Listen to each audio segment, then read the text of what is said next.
Good afternoon, everyone. Just before I read out the prayer today, can you please join me in putting our thoughts and prayers for those experiencing the impacts of Cyclone Gabrielle and the citizens involved, but also to our colleagues showing great fortitude and leadership during this national state of emergency. Today I'll be doing the Māori prayer to open and an English one to close. He honorea, he kororea, ki te atua. He manaronga, ki te whenua. He whakarau pai, ki ngā tangata katoa. He ngā e te atua, he ngā kau hau. Ki roto, ki tina o mātou. Whakakoti nia tō wairoa tapu. Hei whina, hei torotoro e mātou. Hei ākau, hoki I ngā mihi. Me tina rā. Amene. Please be seated.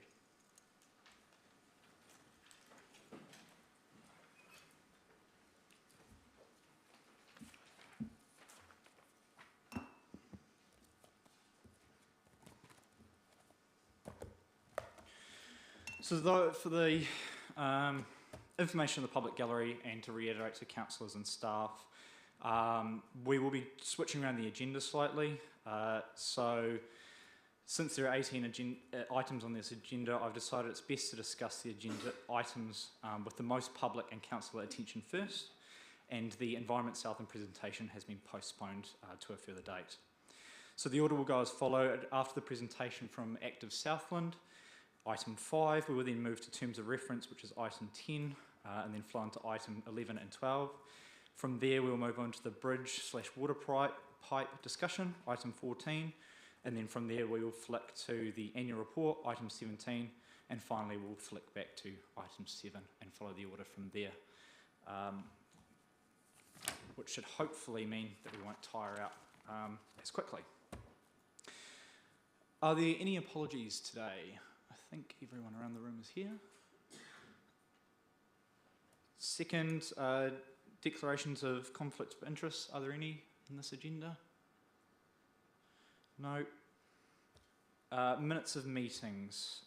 So first of all, we will do the minutes of the ordinary meeting of the Gore District Council held on the Tuesday, 13th of December.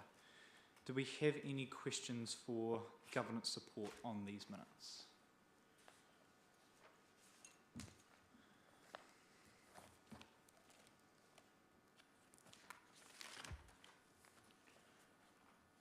Take that as a no.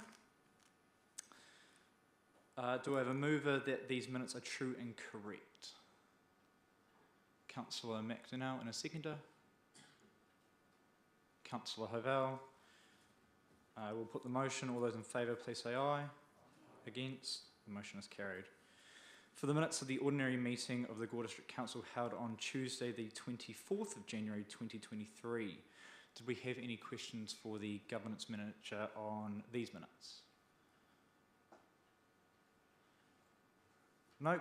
Can I have a mover for that these minutes are true and correct? We had a question? There is one error in that it says Tuesday the 24th of January 2022.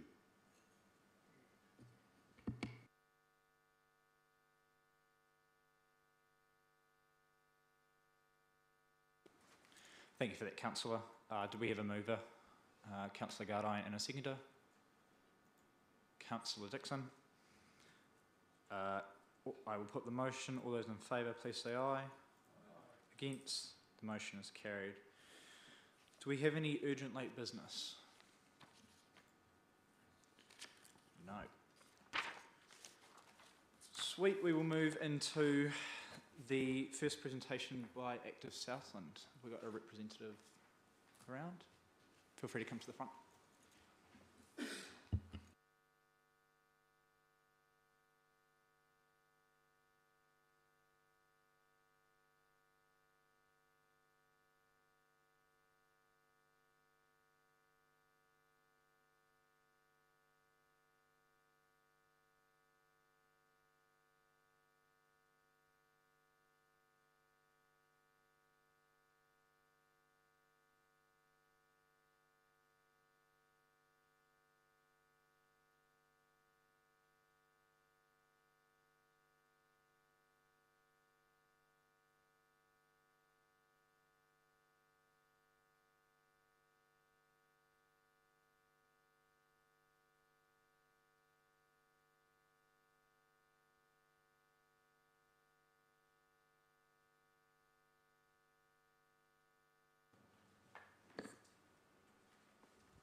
All right.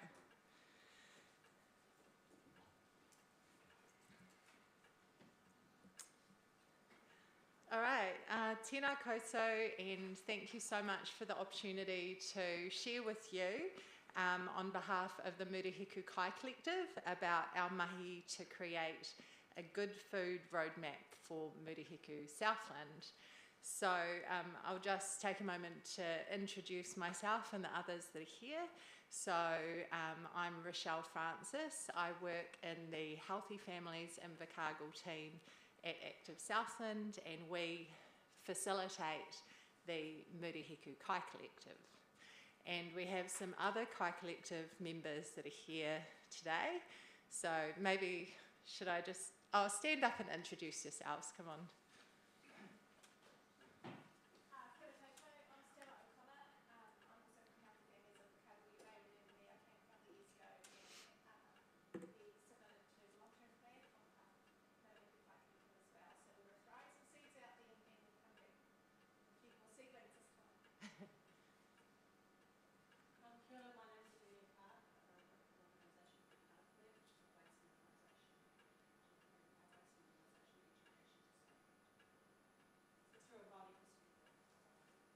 Kia ora koutou, I'm Dave Kennedy. I'm connected to the Southern Farmers Market in Invercargill. I'm also the Vice Chair of the Executive of Farmers Markets New Zealand, and I'm also connected to the Southern Community Housing Group. And we also have an Active Southland team member here in support. Good afternoon everyone, Gemma O'Neill. I'm based here at the War Office for Active Southland. Nice to see you all again. So the Murihiku Kai Collective is a group comprised of community leaders and people active in the local food system that was formed a few years back now to fill a gap where we saw that there wasn't a kind of coordinated effort to move on issues in our food system. And it comprises a range of different organisations, but we won't go into a lot of depth about the collective today because it's a whole another subject. We're just going to focus on the strategic piece that we've been working on. So,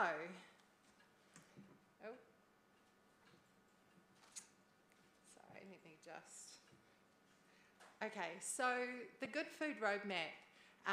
In August last year, we facilitated a one-day co-design workshop with around 70 participants from across Southland, including local food producers and suppliers, mana whenua, kaupapa Māori services, social and health agencies, food relief, people working in education, social enterprise, Southern Institute of Technology, environmental management tutors and students, community organisations, volunteers, Coin South, elected government, local government representatives, an MP, local and regional council staff, garden to table, and people with lived experience of food poverty. So as you can tell, quite a broad selection of people.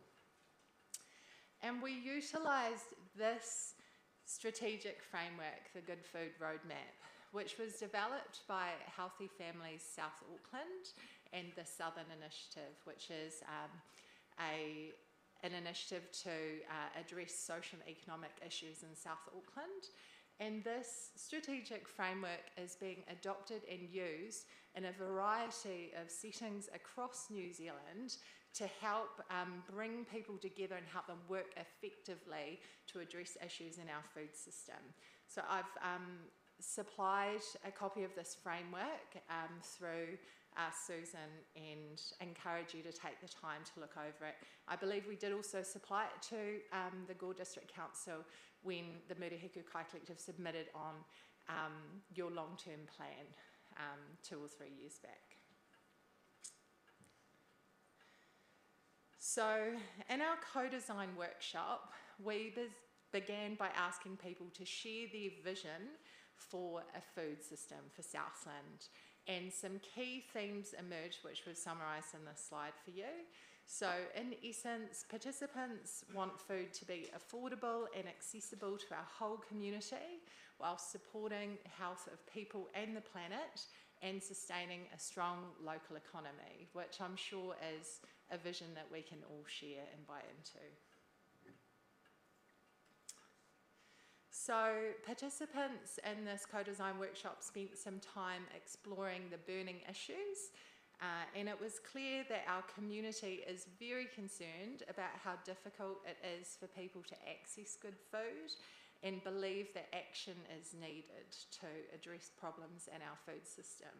So burning issues that came up include poor access and affordability of good food versus unhealthy fast food, food waste, lack of diversity in locally grown foods and the need for more growers, reliance on national and international distribution chains with our local food system trying to compete with a supermarket duopoly, issues around land use, water, soil health and escalating impacts of climate change, and a lack of regional strategy and collective approach to addressing the root causes. So we gathered our participants around those 5 ideals in the Good Food Roadmap Strategic Framework, which are food equity, food sovereignty, food culture and traditions, food for health and well-being, and food resilience.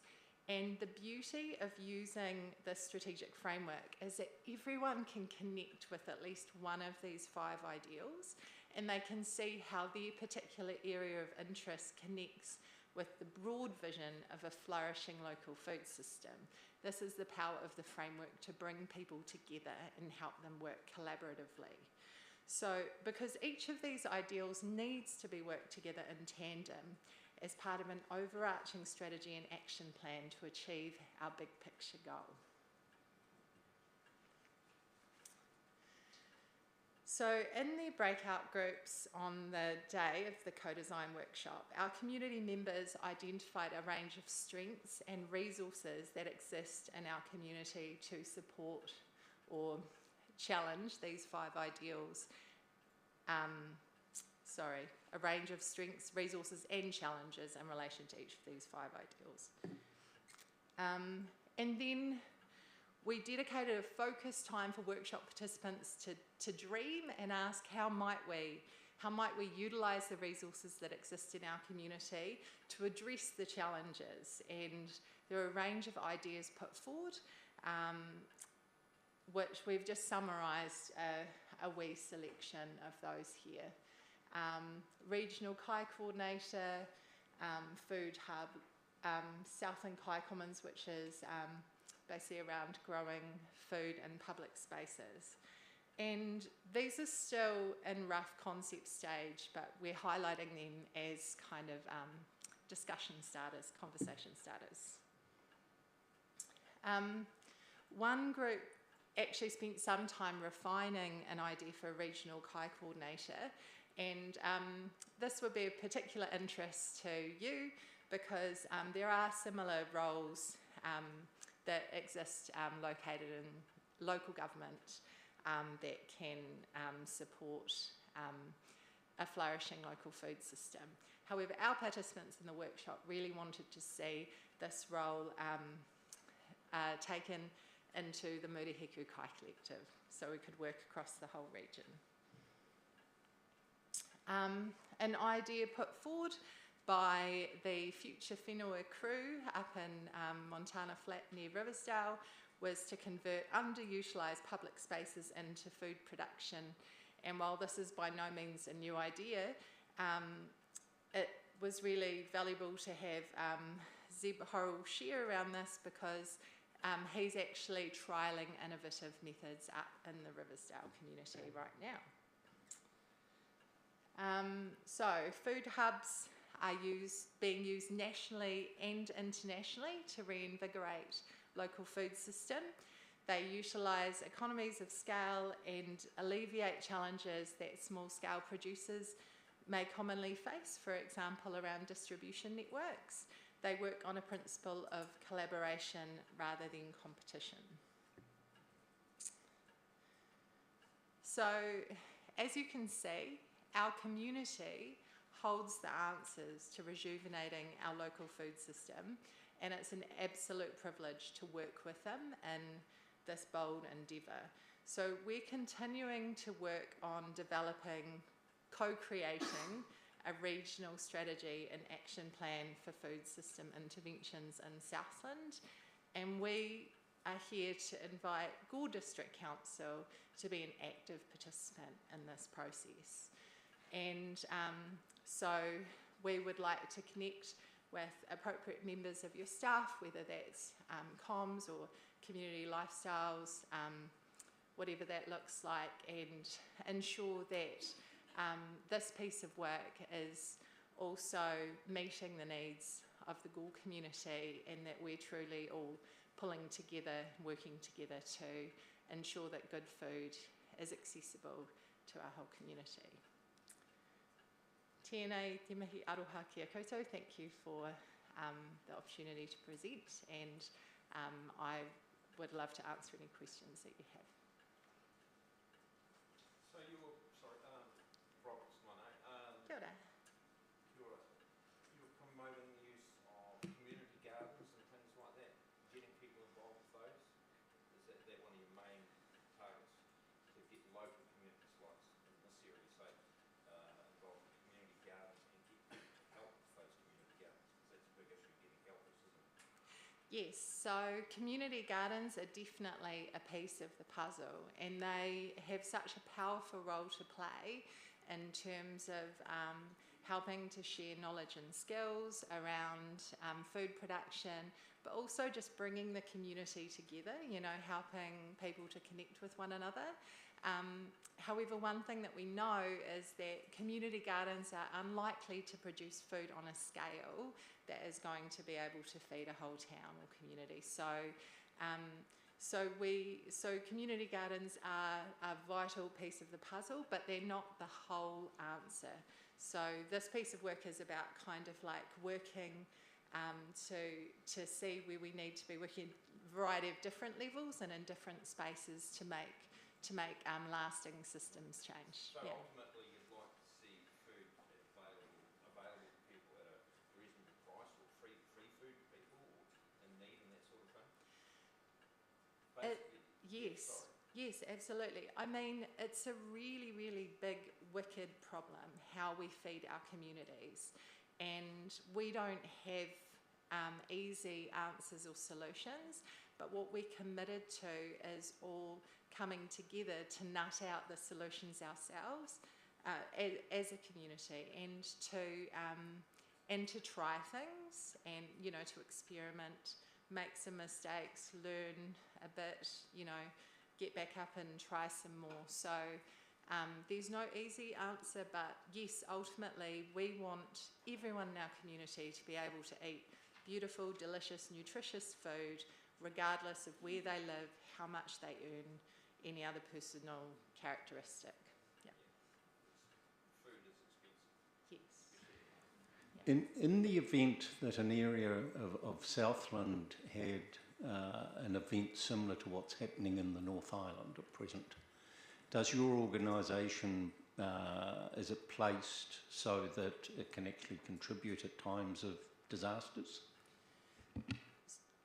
The Murihiku Kai Collective itself is not set up to be an emergency response, you know, organisation or a food relief organisation. However, there are participating members who are in that line of work. So we have active participation from Emergency Management Southland, and connections with a variety of organisations who would be on the front line of that relief. And we want to support the regional coordination of relief and ensure that our networks and our connections across Southland are strong, so that if something like that was to happen, then we're ready. That's definitely an aspect of this broad piece of work that we're doing. Yeah.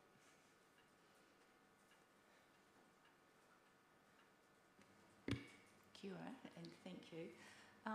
Food security and sustainability is going to be a huge issue for New Zealand, and I think it's at the heart of our cost of living crisis at the moment. How is this working in other areas, and how can you explain how it's working? I mean, we know that you're getting people involved, but do you purchase a farm or have a farmer volunteer, or how does it work in places like Auckland, Dunedin, and we're just a small district, really, so how would it work for us? That's some very, very good questions there.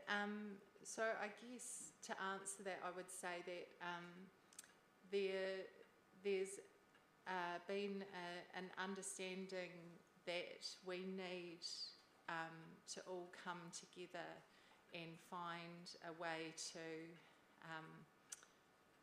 collaborate and to pull together in order to address these big picture issues. So there's similar kind of Kai collectives that exist in all different parts of New Zealand, and they each look a little bit different in their areas, and the things that they do obviously unique to the needs of their community. But the thing that everyone has in common is that they are they're basically looking for community-led ground-up solutions rather than top-down solutions, so that the solutions will be fit for purpose, because sometimes, well, often when you get a top-down approach, it actually doesn't work for the community. You know, just put a big one-size-fits-all rule, whether it relates to farming or lunches in schools or whatever it is, and it doesn't necessarily work for the community that it's going into. But if you're interested, I would suggest that you look at the Mana Kai initiative, which is being championed by the Aotearoa Circle, they're called. So that is a national strategic framework that is very similar, incorporates elements of this Good Food Roadmap, and they have basically said that there needs to be action at community level to develop food systems, local food systems that work for those communities. And then there's also an organisation that's set up a few years back called the Zero Hunger Collective, or Kore Hea Kai, and their chief executive is a member of that Aotearoa Circle, and they are doing research currently into looking at how the root causes of food insecurity and how to address those. And I think they're part of their focus is around looking at incomes and debt levels and that kind of thing as well. So we're seeing this Good Food Roadmap strategic framework being used at a community level in different parts of New Zealand. It's just kind of like a useful way to frame up the conversation so that you can find a way forward, because it's such a big curly issue that you can't do it all at once. You've got to kind of bite off a piece at a time. Does that make sense? So you get people working together, you try some things, you see how you go, and you make a bit of headway, but definitely connected into that national network and learning from one another. And there's lots of smart heads that are looking at this issue at a national level at the moment as well. Yeah. Hope that answers the question. Sorry. No, go for it. One more for me, sorry. We have a problem with the fact that junk food is so cheap. How do we, you guys, encourage people to eat healthy? Oh, sorry. Yeah. How do we encourage people to eat healthy? Sorry. Absolutely. So I think the principle that the Healthy Families Initiative works on is about making the healthy choice the easy choice. So it's no point, telling someone to eat healthy after putting a big plate of unhealthy food in front of them. You know what I mean? So it's about how we change the environments, whether those are physical or social, environments that we're in order to support the healthy choice to be the easy choice. And that's probably something where council can play a really vital role in looking at, you know, how that ties in with planning, or, you know, or different kind of economic development sort of activity that might be happening in the region. Yeah. Thank you very much for that, and thank you, councillors, for those questions. It was very informative, and I'm sure we will be in contact lots over the LTP phase. Thank you for that. Thank you so much. Moving on, we are going to jump to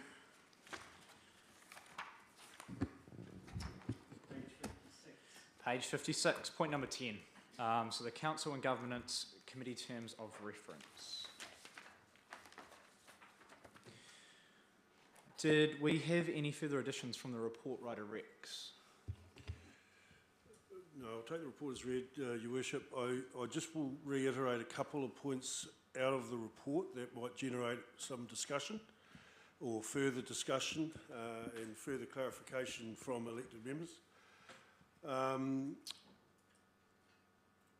think it's important to reiterate that this report and the subsequent terms of reference have been developed based on the preliminary information which was provided to the December meeting, which talked about the purpose of the committees, the membership, the frequency, and the operational responsibilities, etc. The terms of reference that are in front of you today have expanded into a bit more around the delegations and the powers to act with respect to that. So, first thing is just say that it's reinforced or referenced back to the December report.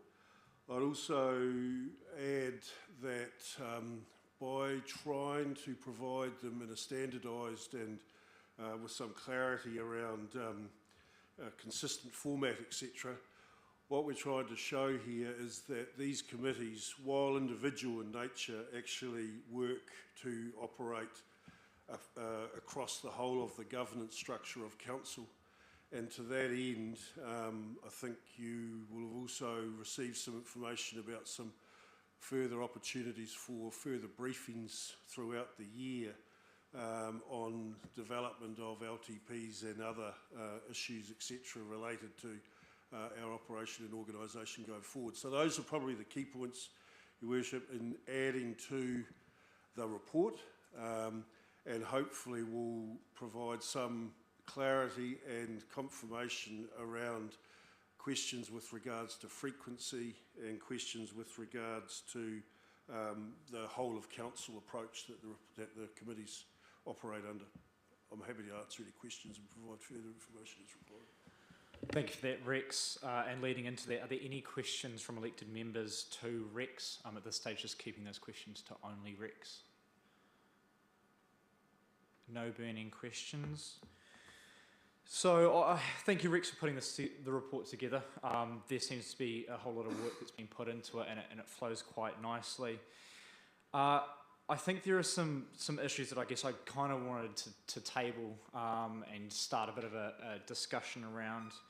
And I've got 3 points written down here. The first seems to be that the recommendation in the minutes from Councillor Hovell about bi-monthly meetings largely isn't included in this report, and neither is it included later on. So I'm not sure if the governance support has dates for what a bi-monthly would look like, but it was a recommendation, it was even a motion in those minutes. So I think that's something that we need to discuss, whether we're going to have bi-monthly or quarterly. The second point that I have to make is I'm still uneasy about having every councillor on every committee. And the question I think I'd put to the table to summarise this is, what's the point in the powers not having, what's the point in having committees without any powers if we're all sitting around all of those committees? It seems pointless to put a recommendation to the same people at the top table. as most recognising that most councillors have full-time jobs, I'd like to offer up a bit of an ultimatum that we have voluntary stepping off of at least one committee each. That means it's fair for everyone, and ideally they would voluntarily step off one that they have the least knowledge or experience. I do have a list written down. I ran through it a month or two ago, which I'm happy to share, but I kind of want to hear views around the table on that one.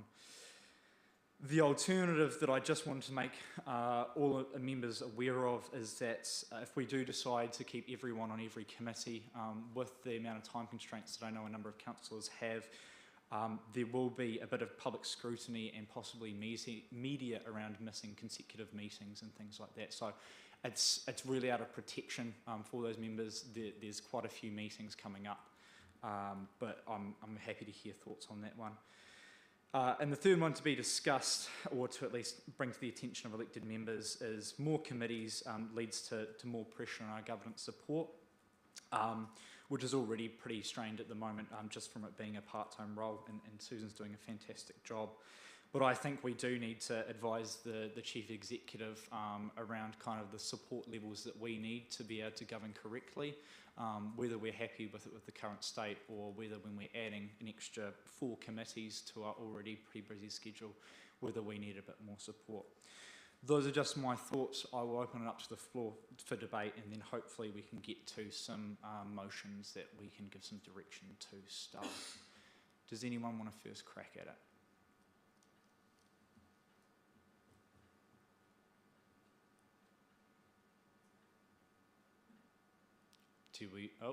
Councillor Stringer? Just about voluntary stepping off committees. Yes, that would work in my case. There is a committee there that probably isn't suited to my skill set, so I would probably be in favour of that, but it would be up to everyone else as well. Councillor Reid? Thank you, Mr Mayor. I understand, just taking down the notes very quickly, you said step off a committee if you had the least experience. Well, surely that's a committee that you should be on, because you can learn. Yeah, I hear your point, Councillor, but ultimately there will be some that people have more experience, more knowledge on, feel like they can provide, and some where they'll be catching up to everyone who has that experience. So whether they want to go on that learning journey with a really busy schedule, I'm not sure.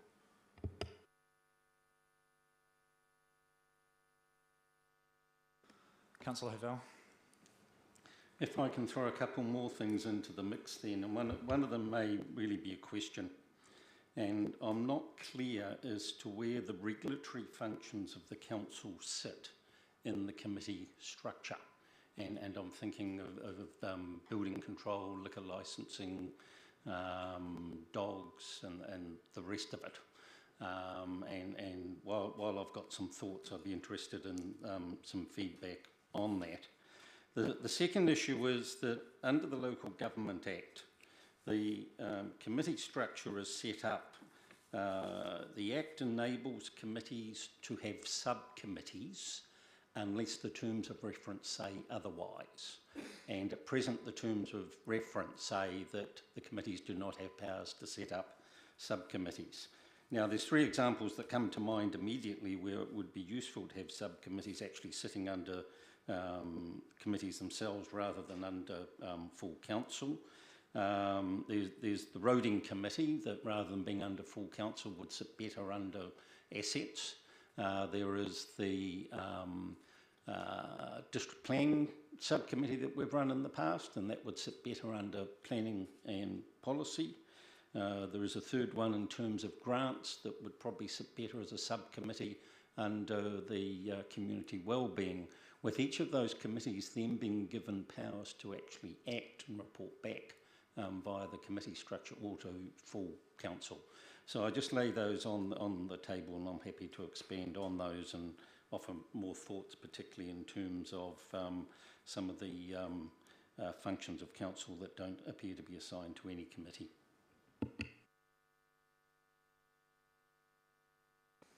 Thank you for that, Councillor. Do we have any motion creating ideas around the table? I think what might be the best method to get through these is I can propose the motion, we can debate that one individually and put it to the floor, and we can go through them one by one if that suits everyone. There might be more motions that fall out of that. So I'll start off with whether there'll be a mover. Well, let's have the conversation about bi-monthly or quarterly. What's the feeling around the table?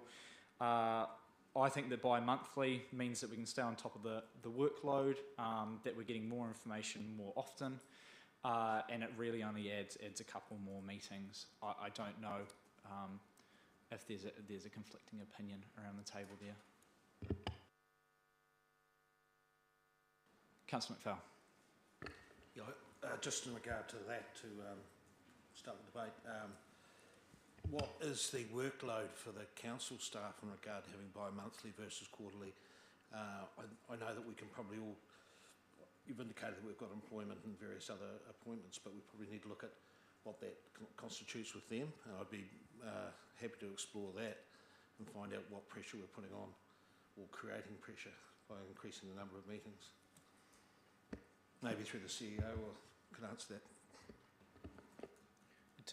Do you feel comfortable answering that on the spot? Yeah, thanks, Your Worship, and Councillor McPhail. Yeah, there's a little bit of trepidation about bi-monthly meetings in terms of workload, but it's not so much in terms of pumping out agendas. The risk is that we'll get into a cycle where a lot of operational reports will be published, produced, and you'll know what's going on, but there won't be a lot of time left for the deep dive into the policy areas because you're on a treadmill of monthly council meetings, bi-monthly committee meetings. But like anything, we can give it a go, and I think in this whole structure there was a unwritten commitment to perhaps review after 6 months of operation. I think you'll find that some committees lend themselves to bi-monthly, and that's why the ordinary risk has got a lot. You could argue, I think, probably assets and infrastructure would also lend itself. But potentially policy and planning and definitely community wellbeing are more likely to be quarterly, and I don't see that there would be a gaping, pressing need to intensify the meeting schedule in those two areas. That's my gut feel. Mainly because policy and planning is new and will take a wee while to find its feet, and community wellbeing also relatively new, but we have seen in the past that agendas are not specifically time dependent, and we haven't had a community wellbeing meeting for about 5 months, I think it is, and we've got the agenda prepared, but it's not substantial. It's fine, but it's not substantial. So my off-the-cuff assessment would be policy and planning quarterly, along with wellbeing, and if anything, assets, infrastructure, and audit and risk bi-monthly.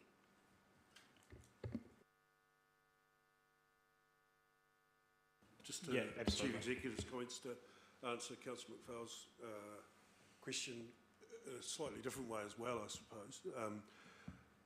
In my introduction, I talked about this being an ecosystem of a governance committee or governance structure, and so you and Perry talked about monthly council meetings, and then if it was bi-monthly committee meetings of 4 of those, that's quite a significant workload just in itself. On top of that, the senior management team over the last 2 weeks, Steve, has developed worked back in developing an annual work program for the organisation based around our legislative requirements of delivering on a long-term plan, an annual plan and an annual report, as well as the reform agenda, as well as the district plan work, as well as a number of other external factors which are impacting on the operation and organisation of the and workloads. So it's not just, I suppose what I'm trying to say here, Councillor McPhail, is the workload question is not just about servicing a committee structure, it's servicing all the other stuff that needs to be conducted and developed at that strategic level, which involves and will need to involve council or input as well. So I would just ask that that be factored into when you're considering bi-monthly committee frequencies versus all of the other add-ons that will go into the mix throughout this calendar year especially, as it's not going to be just servicing the committees.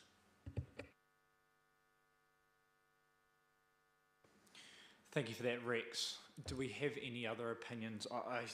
I feel like as this conversation has developed and around the LTP talks and how quickly they're coming with also the amount of reform, just in reflection, maybe quarterly is the best with a review at the end of the year. And that review can be wider to see if those committees are fit for purpose and frequency is fit for purpose. Did the chairs have any opinions as specifically the ones who will be meeting quarterly, or are they relatively neutral on this? Councillor Hovell. In terms of policy and planning, I hear what the Chief Executive is saying, and the same may well apply to community and wellbeing. He did highlight that the fourth committee may in fact need to meet bi-monthly, so maybe we do look at a split. But referring back to planning and policy, the major workload is going to be the district plan.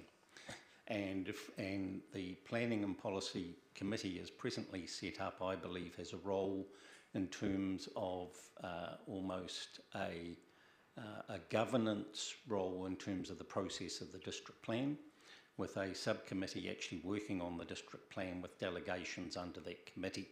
So if the district plan committee or subcommittee, had delegations, that would remove the need for bi-monthly meetings of the Planning and Policy Committee. Issues relating to the actual hearing of submissions and that process is a matter that needs to be looked at in more detail. There is another aspect, and it will come up when we talk in the terms of reference, is that we don't actually have in place at present any delegations under our planning and other processes where if an objection is received or we have a notified application of having a system set up to quickly deal with hearings under that. So I see a need to actually set up as well a hearing panel made up of councillors who have the suitable qualifications so that they're in a position to respond quickly rather than slowly. Through the Mr. Mayor, could I ask a question of the Chief Executive? Is that not what we did in previous terms, that we had committees set up as the need arose for each specific submission? Through your worship, in the past, off the top of my head, the council tended to be the instrument of delegation. So the council would say, we'll set up a subcommittee dealing with this aspect, and the subcommittee tended to report back to the council. What Councillor Hovell is suggesting is the standing committees have the power to create a subcommittee, and there's a lot of merit in that. The only caveat I would add is that if you have a committee which is not the council of the whole, which personally I think is the far better way to go, to have a small committee, you do run the risk of committees spawning subcommittees without the parent body really actually knowing what's going on. So sometimes the smarter way can be to create the subcommittee need at the council, but get the subcommittee to report back to the standing committee and get on with its work, so that everyone knows just how many subcommittees we've got out there. And that's very much, that advice is predicated on the basis that if you have committees less than the whole, then it makes sure the council is connected and at least knows what's going on. Otherwise you'll grow legs and arms that you didn't know existed. Sorry, I'm just going to, and I'll let you speak to it there, Keith. I'm just going to direct it back to the bi-monthly or quarterly meetings, and I just wanted to get, Councillor Dixon's choice on that, just because with the Community Wellbeing Committee being quite top-heavy in the past. Thank you, Worship. I'm more than happy to go quarterly. with those meetings. I don't think the agendas are particularly full, but I'm just wondering if all the councillors are not going to be there, do we have to change the quorum for some of these? Because we've got 6, I think, as a quorum for every meeting. Yeah, do we need to look at that as well? Yeah, absolutely. So just to move on, I'm gathering there's not particularly a whole lot of support across the table for bi-monthly, so we will drop that and keep it at quarterly, unless there are any objections. No, that's cool. Moving on, we will go through, so a motion to have councillors voluntarily or removed off the following committees. To your point, Councillor Dixon, yes, I believe the quorum would still be set at about half. So say if 2 voluntarily stepped off a committee, dropped to 10, the quorum will be 5. Open for debate. I see there's support from Joe, not to put words in your mouth, Councillor Reid, but not so much in support of taking it off. Councillors coming off committees? Or were you just asking the question earlier? Sorry. I was just asking the question, but I would assume that if any councillor wished to attend any of those meetings, they're still able to do that? 100%, yes. Yeah. The only difference would be voting rights within that committee. However, all the recommendations come back to council anyway, so they would eventually get a vote. Are we all happy to? It seems like there's a bit of agreement to step off some committees. Do we want to go through my list of kind of what I had proposed, and if there's any objections? Councillor Reid?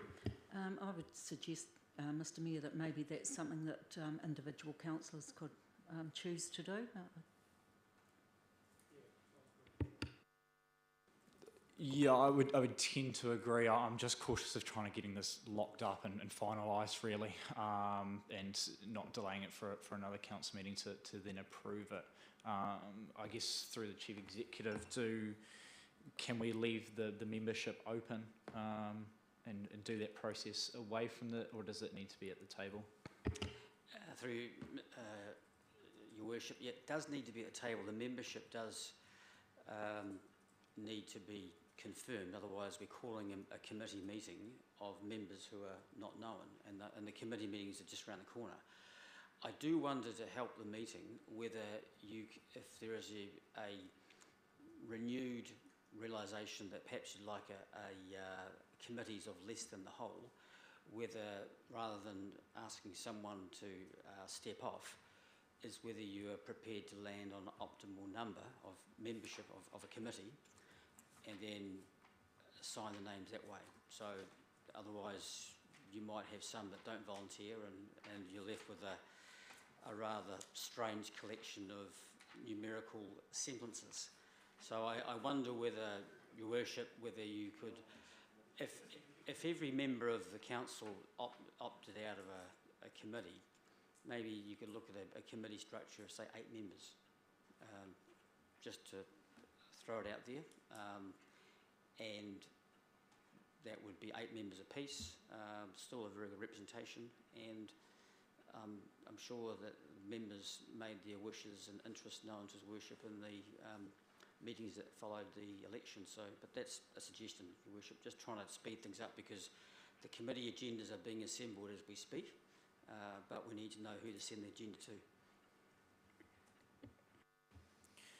So the original idea was to make the committees the size of 10, with one person stepping off each committee, so you're still part of 3, and then walking off 1. I've just found that while I put a number next to all of your names, I don't actually have the list in front of me, which is really helpful. Did we feel comfortable saying what we would want to be taken off? Councillor Highstead? Yeah, I think the suggestion from the Chief Executive has merit, especially that the new committee structure contains the power to recommend rather than the power to act. I personally am more comfortable with a shorter line-up at committees, and yeah, maybe 8 is an appropriate number rather than names. Just to continue though, I'm keen to explore what Councillor Havell has in mind in terms of policy and planning when he talks about powers of the committee to delegate to a subcommittee. I wonder what those powers may be. Happy to respond, and it really comes at two levels. And one is that none of the regulatory functions of council other than planning have been provided for in the committee structure and in terms of the terms of reference. And I'm wondering whether they should sit with what is presently termed planning and policy. So that would be the alcohol, liquor licensing, the dogs and the rest of it. And really a key component of those activities is really reporting, an opportunity to report to council, and an opportunity of councillors to actually question some of the information that presently appears in bulletins. And it's not just the bulletins for one committee, but right across council. It's good to prepare the bulletins and put them out there for the public, but we as councillors should have the opportunity of actually going down to a few other layers. In terms of the Planning and Policy Committee and the way that it's set up at present, there is also some duplication across the terms of reference with reference to climate change and economic development. Planning and Policy looks at the strategic issues happening in the district, and I think that economic development sits nicely within that framework of that committee as well, rather than being under community wellbeing, which is more people-oriented rather than growth-oriented. The other one relates to climate change, and while all of the committees have a responsibility to think of climate change in terms of assets and the impact of flooding on assets and risk management, and also in terms of community wellbeing, there's a climate change aspect. I see the policy side of climate change actually sitting with planning and policy as well. So I see that as really the role of that committee being a bit wider than what's set out in the documentation. In terms of delegations, I would see in the mid-term a hearing committee being established that had delegations to make decisions on submissions lodged to the district plan. I would envisage it as extremely efficient, both in times and money, to have a hearing panel established that had delegations to make decisions on objections to processes of planning consents. So if someone actually received a request for further information on a consent, they have the ability to object to that, and at present we don't have any delegations set up that enable those to be resolved other than with the Chief Executive, from what I can see. And it would also avoid the need of bringing in outside commissioners at the cost involved there to hear notified applications. So I don't see the committee legally cannot have a delegation to approve a district plan. That's required to go back. Councillor Dixon. Can I just say that Councillor Hovell can attend any meetings. He doesn't actually have to have voting rights, but he can attend all of them if he wishes. That's a fair point. Okay, are we comfortable delegating to the number 8 for each of the committees? Can I have a mover for that motion?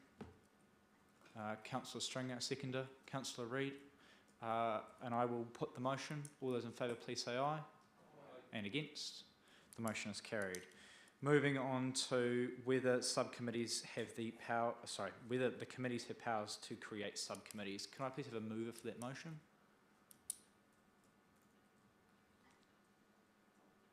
To assist, I think the Chief Executive's explanation of to keep control and know what is going on, I'm comfortable not to have the committees with the power to establish subcommittees, but the council establishes the subcommittees and they then fall under the auspices of a council committee. Thank you for that. Okay, I will cross that one out as well. And given the extra pressure with having an extra committee on the cards, I would like to move a motion that we have a review done into the governance support function to be presented at the next council meeting to see whether that support is accurate. Do I have a seconder for that motion? Councillor Stringer. and open for debate. Councillor Highstead. Yeah, the only question I'd raise is we have operated with this number of committees in past councils and coped with it. So I'm just curious as to what the additional workload may entail. I guess that's why you're asking for a report. So my comment may be circular, but just make the point. Thank you for that, Councillor Highstead. I guess that the difference would be, and correct me if I'm wrong, but there's been a full-time governance support person in the past, whereas it's now a part-time role. So it's more reporting on the differences there and whether we need a full-time role or not was the key aspect. Do we have any further debate on that one? I will put the motion. All those in favour, please say aye. And against? The motion is carried. Moving on. So now flipping to number 14, which is the bridge project. Well, actually, bridge and water pipe. Did we have any further additions from the report writer, Matt?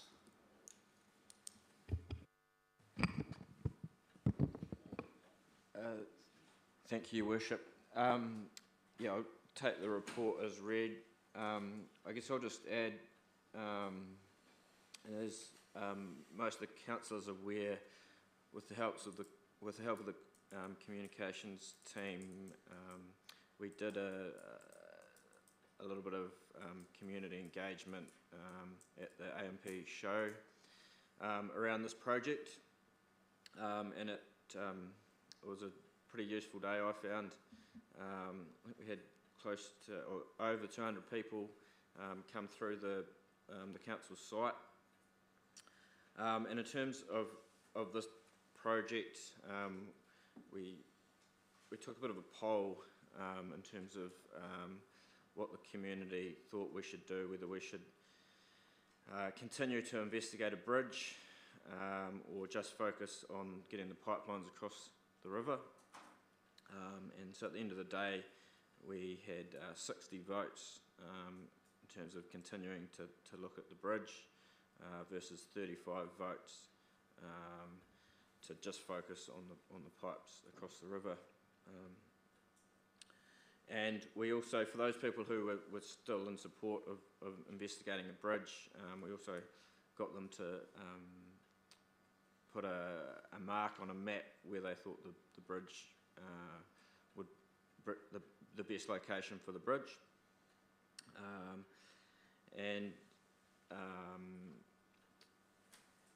There were in total 14 people thought the sort of Church Street, Surrey Street location was the best. 4 each for either Rock Street or somewhere near Walnut Grove, and another 5 votes for the Lawrence Street location. So yeah, as I said, it was a really useful day to get a bit of an idea of what the community was thinking around this project. And yeah, there's obviously quite a split opinion. Some people are quite certain that we should just focus on the pipelines, but there's obviously also a large portion of the community who are still very keen to see a bridge. Yeah, I'm happy to take any questions on the report. Thank you for that, Matt. I will open it to questions. I guess my first one, to be a bit cheeky, is with that straw poll at the AMP show, did you see any children voting in that?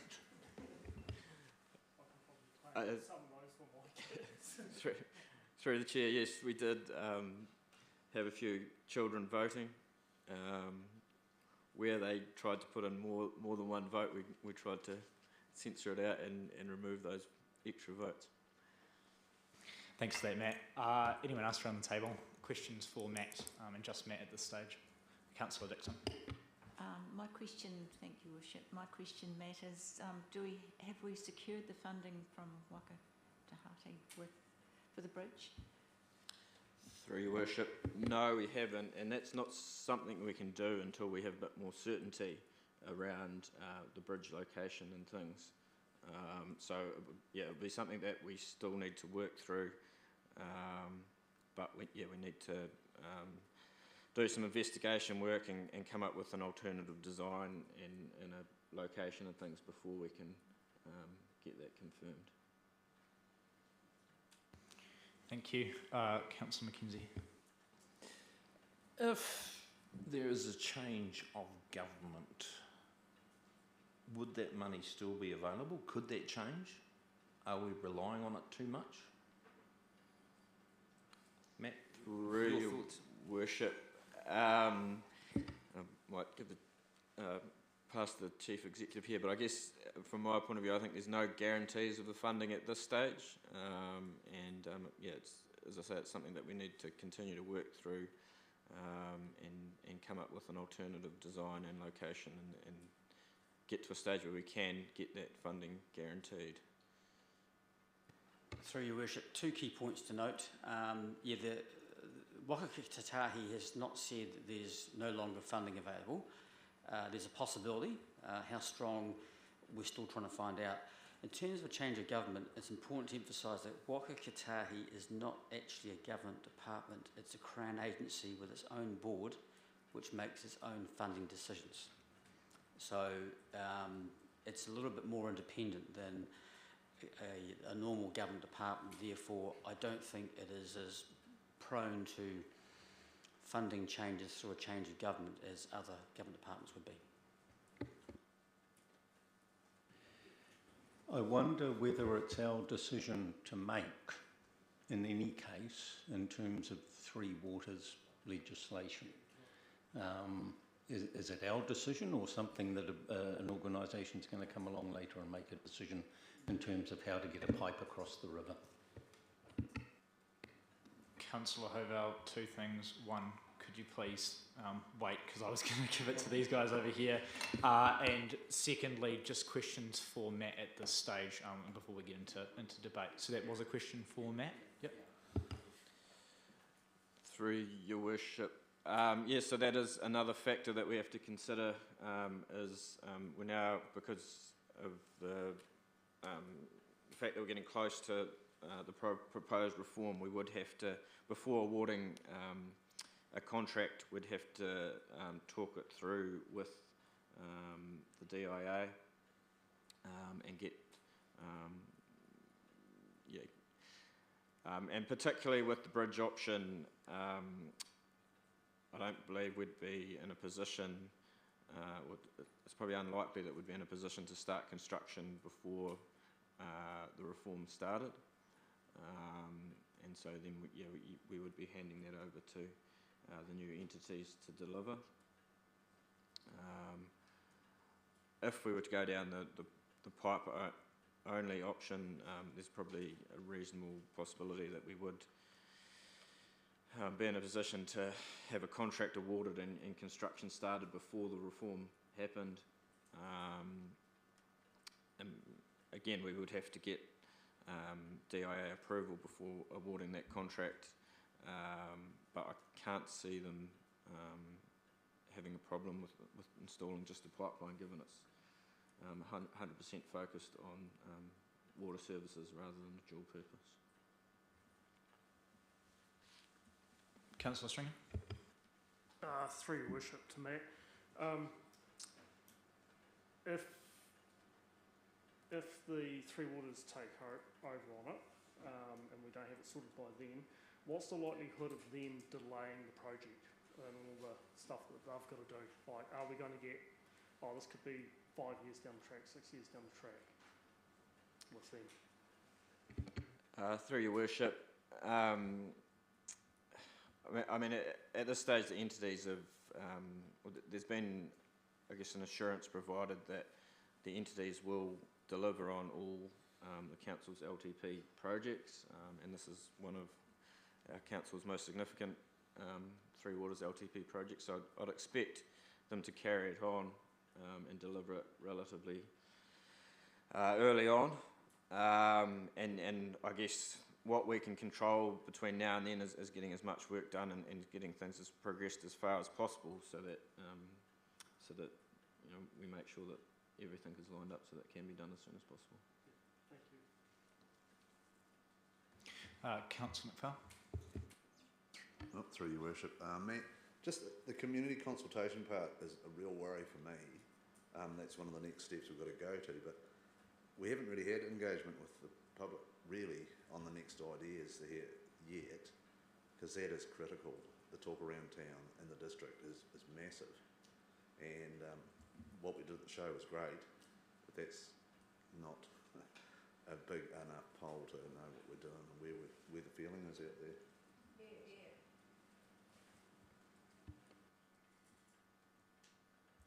Did you have any comment on that, Matt? Or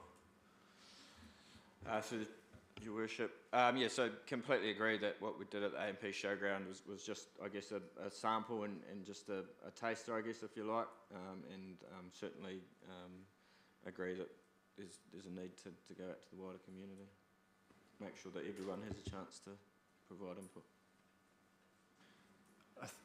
Councillor Reid. Thank you, Mr Mayor. Matt, thanks for the report. Obviously a lot of work. One question I did have was about the pipeline, and the question is, does that 3.6 to 4.1 million include the geotech costs? Through Your Worship, yes, it would. I guess on the costs, it is important to note that those costs that have been provided are only relative costs, so it's purely to provide a comparison between the options, given the high level assessment. A lot more work needs to be done in terms of investigation and design to confirm that those cost estimates are accurate. Thank you. Councillor Highstead. Yeah, thanks through you, Mr Mayor. To Matt, just the assessment tool assumes that the Waka Kotahi funding is in place on some projects. Was there any testing done to remove that, and just in terms of priority, did it significantly change the score if the Waka Kotahi funding was removed from any of those bridge projects? For apples for apples? Through Your Worship, no, we didn't do any testing to remove that that funding. I guess it's an assumption that that we're working on, that we would be able to get that funding.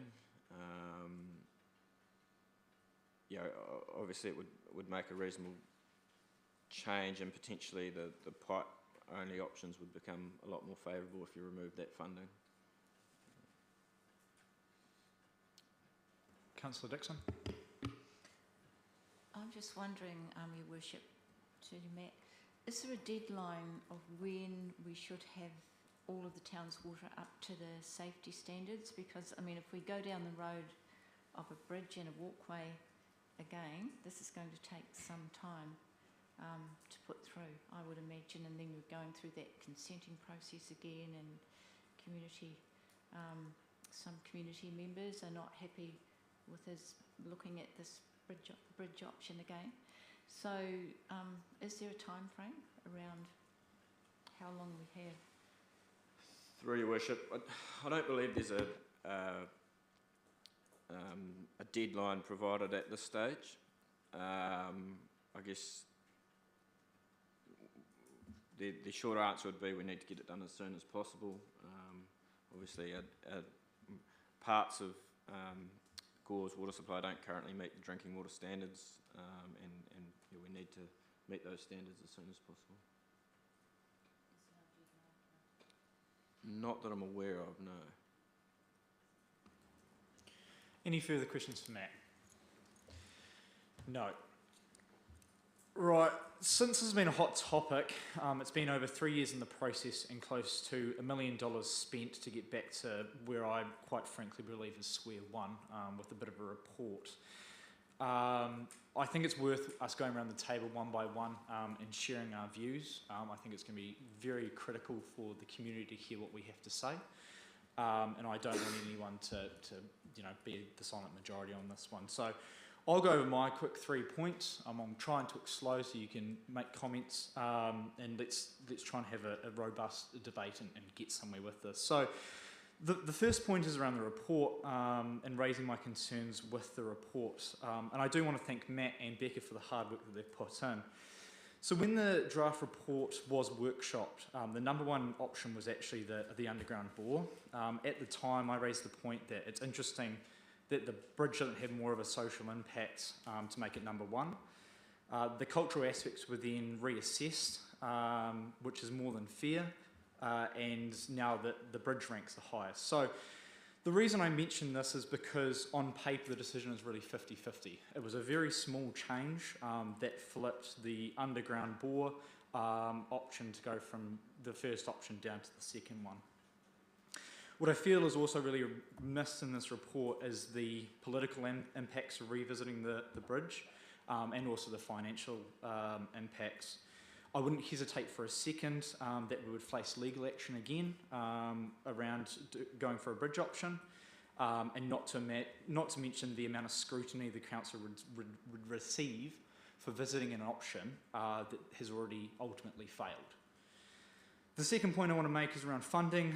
This report, as has been stated, indicates that Waka Kotahi will kick in $2.4 million to this project. We have a meeting, me and the Chief Executive have a meeting later in the week to see whether that funding is still available. But like Matt has already alluded to, there's a whole lot of unknowns around that funding. So if that funding isn't there, that makes the bridge $2.4 million more expensive than the underground bore. And even if we get that funding, the bridge is still more expensive. The third one is around consultation, which has already been slightly discussed here. And this is no detriment to the staff in any way, shape or form, but I'm underwhelmed. And I understand that what's included here is regular practices to engage with the community, but I think it hasn't particularly worked so far, and it doesn't fill me with confidence. Once again, that's not an attack on the staff. I think it's something that we need to take control of as councillors. What unsettles me the most is there's nothing mentioned here around kind of door knocking for those affected directly by the bridge, and will have their views impacted. And targeting stakeholders is quite vague, and I think we need to beef that up a bit. What unsettles me the most about this is that the materials won't be finished till late March, which is understandable for materials of these types. Consultation will be done in April, May, so realistically we'll come back to the same point that we're here now in June of this year. Over the last few days, when this council agenda went up, I've had an outpour of protest for the bridge. Up to that point I did share the views of Matt that it has been relatively 50-50. And it's no secret where I lie on this issue with my Back to Basics campaign. I firmly sit in the camp of the underground bore. However, it's not up to me, it's up to the 12 individuals around this table. And I think it's up to us that we need to stand up and face our community and hear what they have to say and make a decision. I'm not going to fall into the old ways of the previous council of delaying hard decisions. I want to make a decision on this and move on. So I propose that we hold a public meeting between now and the next council meeting with staff to help us answer questions, but ultimately governance should bear the brunt of this. And actually listen to our community, have them talk to us around these three options, which has been proposed in option 4, have that conversation with them, come back in March and actually get on with the job. So those are my 3 points.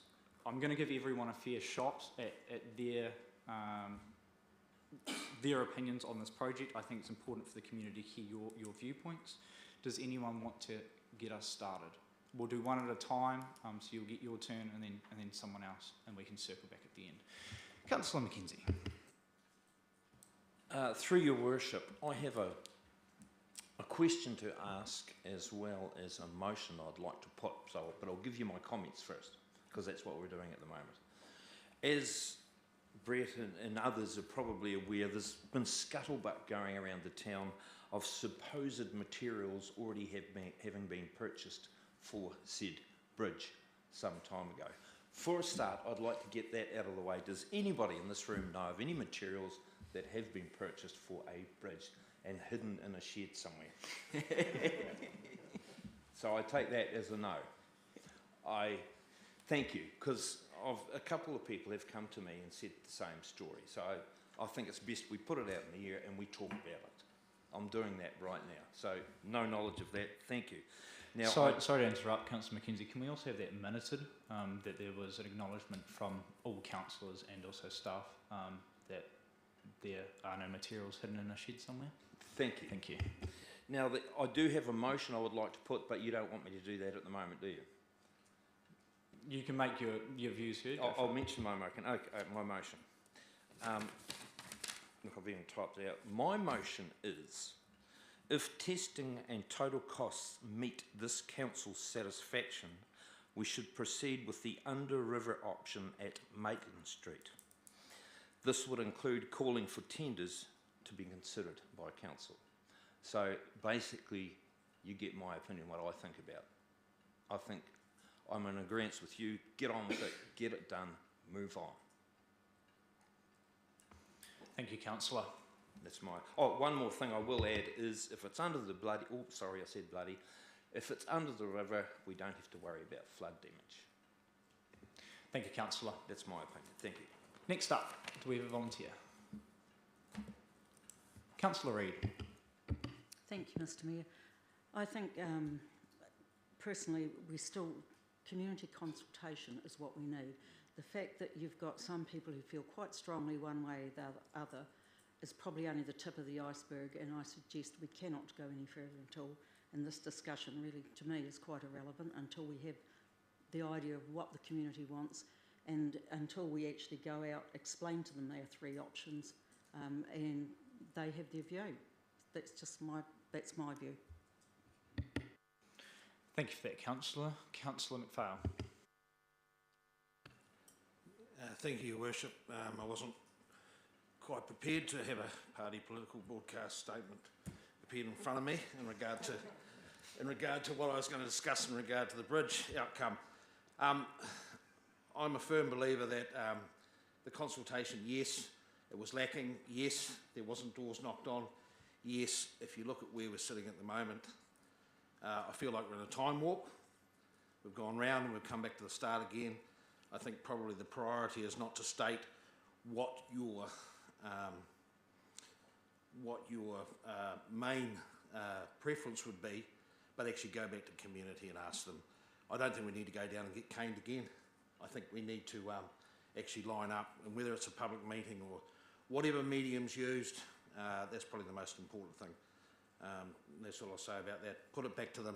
But I think we do need to get some expediency into it. We are in a standstill with what our staff are looking at and how we've got this quality water on the other side of the river. It needs to come into the main system. We need to work out how to do that. And as for the three waters that's discussed earlier, I think what'll be what'll be. And if we've got it there in the LTP, we go with it. That's the end of my broadcast. Thank you for that, Councillor. Very well off the cuff presentation there. Next up, Councillor Highstead. Yeah, I think the report makes it quite clear that the assessment tool is only a guide, and it's highly debatable.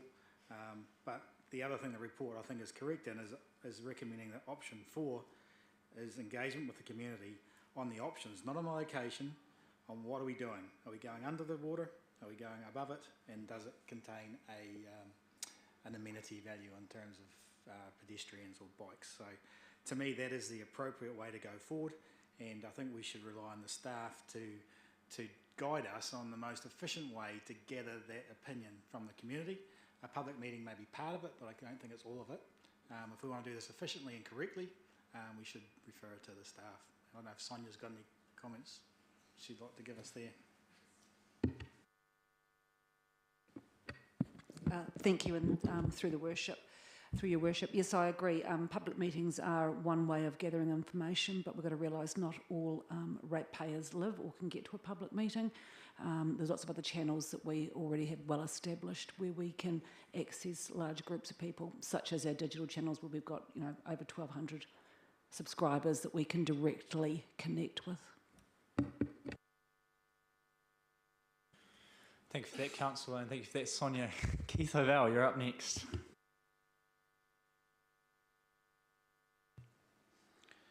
Firstly, I thank Matt for the report.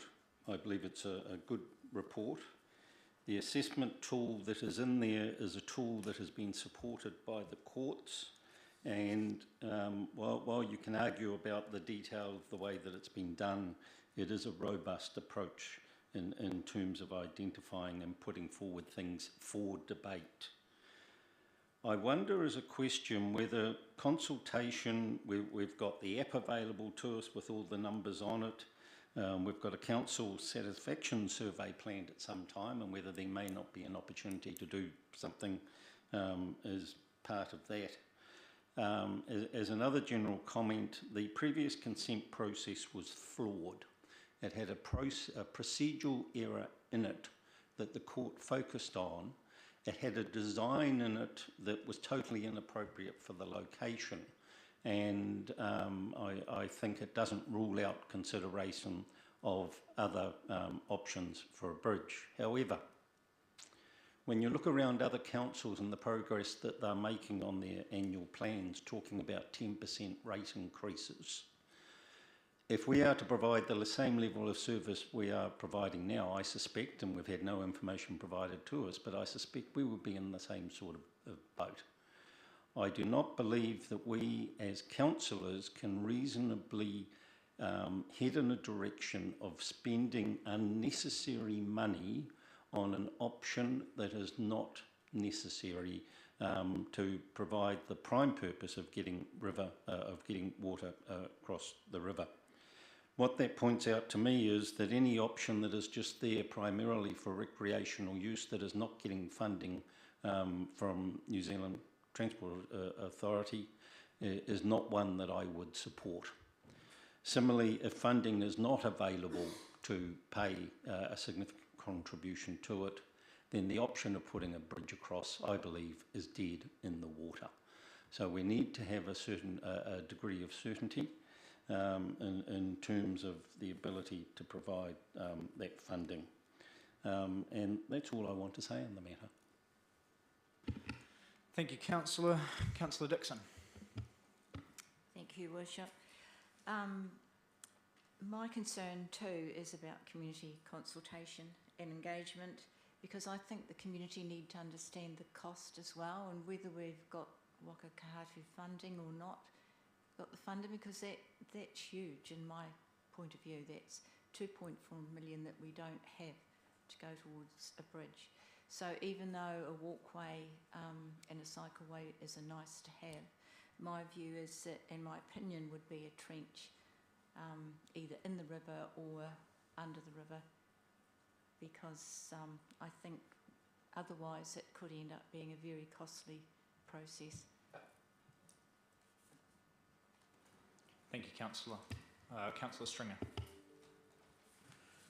Look, I wasn't here 3 years ago when all this process started, so I don't know what the initial proposal was, whether it included a bridge at that stage as well, or whether it was just for getting water across the river. My discussions with a few people in the public are they're actually sitting on the fence. It can go either way. Like being back to basics is just to get the water across the river and get the service to the people at the end of the day. Depending on how that discussion goes with getting that funding, then if we went with the bridge option, how much of that funding is then going to be chewed up if someone challenges us in court? Thank you. Got 4 councillors left. Who was first? Councillor Gardine. Yeah, I was here with the initial discussions on the bridge, and I've always thought that the shortest route is the most efficient route. Whether it's a bridge or under the water, I'm not too worried, but we've left it too late. And if we go through the consenting process, I think we'll still get objections, and that'll draw it out, and we won't have any control over the end product. Probably looking back, or even looking now, it is actually probably cheaper to establish another treatment plant on the west side of the river. Because if you look at what we're spending at Matera, we're probably spending $2.5 or $3 million to upgrade the treatment plant. you could actually do the same on at the Hilbury Ave. I know it's a bit out there, it's out of the square, but the cost of piping, the cost of reticulation has skyrocketed since we first started the project, as Ramesh originally planned to have one processing plant. Yeah. But the Underbore River will have its risks, and we will not know the cost till it's done. Thank you for that, Councillor. Councillor McPhail. Thank you, Your Worship. I'm not going to say what my personal view is because until I hear what the community say, because it's not my. I've got to listen to the community. We live here, and that's what we're here for. We're voted by them here, so I want to hear what they say first. There's risk in all of them, and thanks to Councillor Gardine has given us an option that wasn't even on the list. So, but there's risk everywhere. So, community consultation, hear what the public want. And a public meeting is not the only answer, because people can just speak over everybody else and take over the meeting, and you don't get the true people's views. We're going to have to go through all the different areas of engagement. So that's where I stand anyway. Thank you. Thank you, Councillor. 2 councillors left. Who would like to go first? Councillor Phillips. Thank you, Your Worship. I think everyone around the table knows what my views are, and we were building. I was there 3 years ago, and what we wanted was the bridge across, build it for the future, have existing space for future pipes from Escort or to the main town, whatever it might have been. We missed the boat, and I've got to be in agreement with John on this one, and the aspect is that it could be cheaper for us now to look at having a separate water treatment plant at Hilbury Ave. We haven't spent the money on the reservoir yet. It's up for upgrade. We haven't pulled down the tower. We haven't done anything over there yet. The pipeline going up to it is several years old, and it definitely needs replacement. The cost of the pipeline going from the bridge up to the water treatment plant alone may be sufficient enough to warrant thinking about having a separate plant over at Hilbury Ave once again. So those options probably may need to think about going back to the staff and giving us some ideas, cost-wise. But personally, if we're having to have under the river or over it, I would personally go over it, because we're going to be building something for the future, not just for the now. Because we could spend, we don't know, it's an approximate cost. We could spend all this money putting 2 pipes under the river with an expansion of the town either side. We want to put more water in. We're going to be, once again, in the future with the cost of putting more pipes under the river, where if we only do it once, it's there for 30, 40 years, this bridge. I'm not going to be around that long, but the councillors around the table might be more than happy that we're prudent enough to build it 30 years prior. So that's my views. My view has always been the direct route, which is in this case a bridge at Maitland Street, and if it can have something on it for cycleways or bits and pieces, fine, or go under the river. So it's a very simple solution. You don't want to be dragging pipes all the way down to Rock Street and all the way back up. It's just extra stuff you've got to service in years to come. So thank you.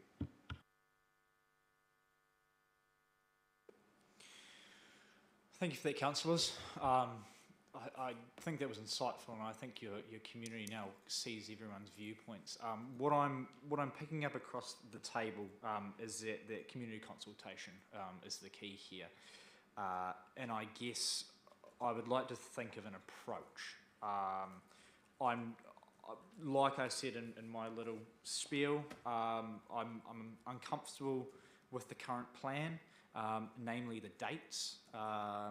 with kind of a report coming back in May or June. And ultimately, given the fact that even across the table, this seems like a 50-50, I would hate to go out there for consultation, spend half of the year doing that, then we come back to the table and we're still left with 50-50, and then we feel like we have to get more consultation. So being wary of that, I guess, and if Sonia feels comfortable, and I don't mean to put you on the spot, are there any other options that come to mind to kind of expedite the process? I don't want to put your team under more pressure, but in terms of, and I know consultation takes a long time, but yeah, not to put you on the spot, but if you had any ideas. I'm a team of one, so there you go.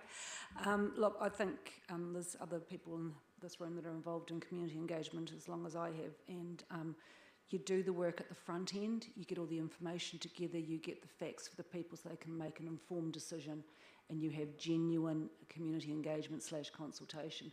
You'll find that you'll have less work at the other end. So while it might seem protracted, I think if we do our work up front, you'll have an informed community and a community that believes that they are part of the process. So unfortunately, I'm not sure. We can look at the timeline and we'll do our best, but I'm just not sure how we can shorten it and still have genuine consultation with the wider sector that we need to. Councillor Reid. I'd have to agree with our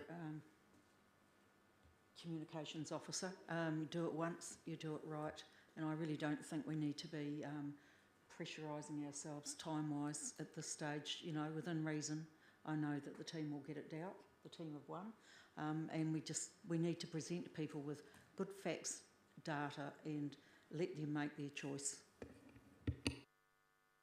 I'm sorry, Councillor, but I'm going to have to argue the contrary of I feel like we've done it once and we've done it wrong. Otherwise, we wouldn't be in this position. And I would hate to avoid that. I'm cautious of letting the public gallery speak on this issue, unfortunately. I'm sorry, but we've got to make a decision as governance and come to the community. Will be heard. Yes, absolutely, you will be heard. Do we have any thought? Public meeting is ultimately where I think we can start, and I think we'll get a pretty good showing there of where we need to move to next, where the communities need more information, and I feel like we'll get a pretty strong voice from that just based on the voice that I've heard over the last couple of days. I'm open to other options, but ultimately I want to keep moving this forward. Councillor Mackenzie. Sorry for interrupting you there, Ben, but I do have a motion that I want to put to this meeting. I'll read it out again. This is the motion.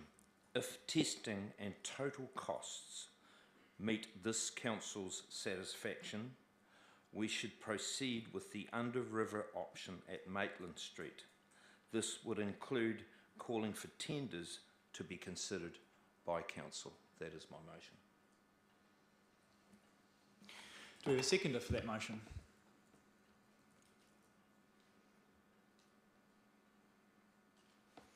Unfortunately, Councillor, the motion has not been seconded. Councillor Stringer, were you wanting to second it or making a comment? No, I was just wanting to make a question around that.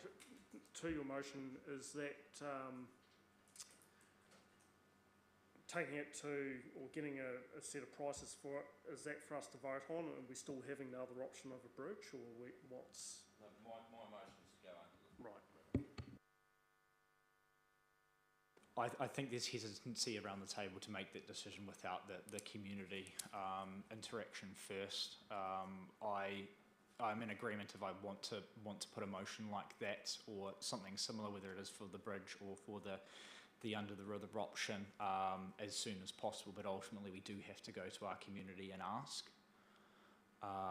What that looks like, I don't know, and I think this is ultimately where we're in the standstill. I don't want to have this discussion in June. I don't want to have this discussion even in May. Either this meeting or the next meeting, I would really prefer, so we can get this out of the way and we can get it done. And I'm also being cautious of the team of one and putting Sonia under an immense amount of pressure to get out material in such a short space of time. So I'm looking for my governors to govern and come up with clever ideas that we can interact with our communities to understand their views. Councillor McKenzie. Okay, I understand that nobody wanted to second it, but can that be on the record as a motion that I've put, and can we discuss it again in the future? It's there, yeah. Thank you. Councillor Dixon. Thank you, Worship. Will we be putting another option there of building a treatment plant on this side of the river for the public to decide upon? Or is that... I'll let Matt, he seems like he's got a comment. Yeah, through your worship, keen to add some comments to that suggestion. As I think it was Councillor Gardine pointed out, the cost of pipelines and things have gone up recently, but the cost of treatment plants and constructing treatment plants have also gone up, and I'd suggest that, that the proportion increase is about the same. But the capital cost was not the only reason that the decision was made to centralise the treatment plant and move away from Hilbury. The Hilbury site is very constrained, and so there's issues with chemical storage in such close vicinity to residential properties.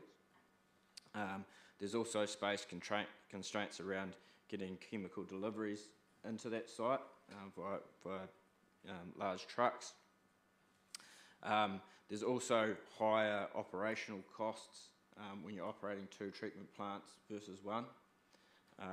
And then there's also increased costs if future upgrades are required when you're having to upgrade 2 treatment plants versus 1. And finally, it provides, having the single treatment plant and the pipes across the river provides us more resilience in terms of how, and flexibility in terms of how we use our water sources. So if one water source is low, we can rely more on the other one and vice versa. So there are a whole lot of different reasons as to why we went for the centralisation approach. Councillor Hosted. Yeah, look, I respect your desire, Your Worship, that you want to get on with this, but I think there's a key factor that's missed in the process is, you know, once we've engaged with the community, there's a role now for staff to report to this table and give us detail of what the community's asked for in terms of costing and how we can deliver that. And is that in fact possible? So for this council to move from consultation to decision making, I don't believe we will be there in the time desired. We need professional input from the staff with costings and risk assessment, especially around the drilling option. I'm sorry, Councillor, but is this not what's included in the report, costings and the feasibility? No, it's made quite clear these are, what did you describe them as? Not rough order of cost, but they're for guidance only. We haven't got costings on any of these projects. These are ballpark, so they, from experience, these will be well off in terms of final costings. I think bringing it back to our last meeting, and correct me if I'm wrong, Matt, but that was the whole point of doing this, is so they could get direction of looking into one option rather than exploring in depth both options, because it takes a lot of resources to explore both options. But I hear you in terms of we can't go from consultation directly into making a final decision, but we do need to give direction sooner rather than later to the likes of Matt so that he can actually explore options in depth to get us those numbers. I may just... Councillor sorry. Phillips. Thank you, Worship. Like, it's very critical that we go there to the public with the correct option costings, because look at the talk about the library, for instance, right? And the misconception about the library and the costing of the library and the $7 million that it's cost. All right. But when you explain to people the actual true cost of the library and the facility that's sitting there, they go, oh, I didn't realise that. And the same thing's going to happen if you go about going to the public without the true costing about what you want to put there, then you're going to get yourself into trouble. And I don't like to be in trouble because I like to explain to the ratepayer, who are my bosses, that we're doing it correctly. Thank you for that, Councillor. Matt, could you please just further explain, if we were to dive into both options, into that heavy detail in terms of resources and costing to do such a process? Through your worship. I guess the only way you could have a high level of certainty would be to go right through the consenting and design process and go out to tender for both projects, because ultimately you don't know what the construction cost is going to be until you've gone out to tender. And to do that for the bridge, you probably need to go through and get a resource consent and full design, so you would be looking at significant expense. So sorry, just to clarify, without going to consent and to tender, this is most likely as accurate as you're going to get, as detailed as you're going to get, as it stands. Through your worship, no. As we do the further investigation and design work, the accuracy of the cost will become more accurate, but we won't know the final cost until all the work is completed. The costs that are included in the report are what we've called a relative cost, so it allows a comparison. This option we would expect to cost 20% more than this option.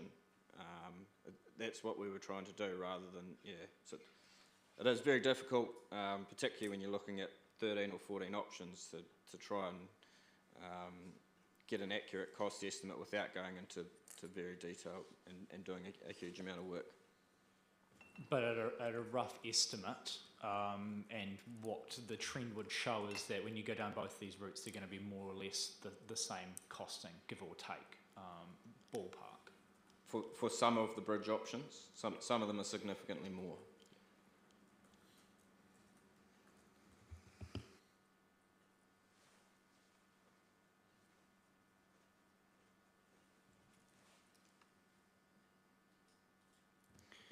Councillor Gardine. We will always have this problem of trying to cost it, but Matt's idea of a relative costing across all factors is the only way we're going to go, and at the end of the day it's going to cost more probably, and there's no doubt about that. And the bore costing, I don't think you'll ever get a true tender price until you're finished, and with a bridge you'll probably have a more closer tender price at the time of tendering. But I think we're exhausted all avenues. We need to talk to the public.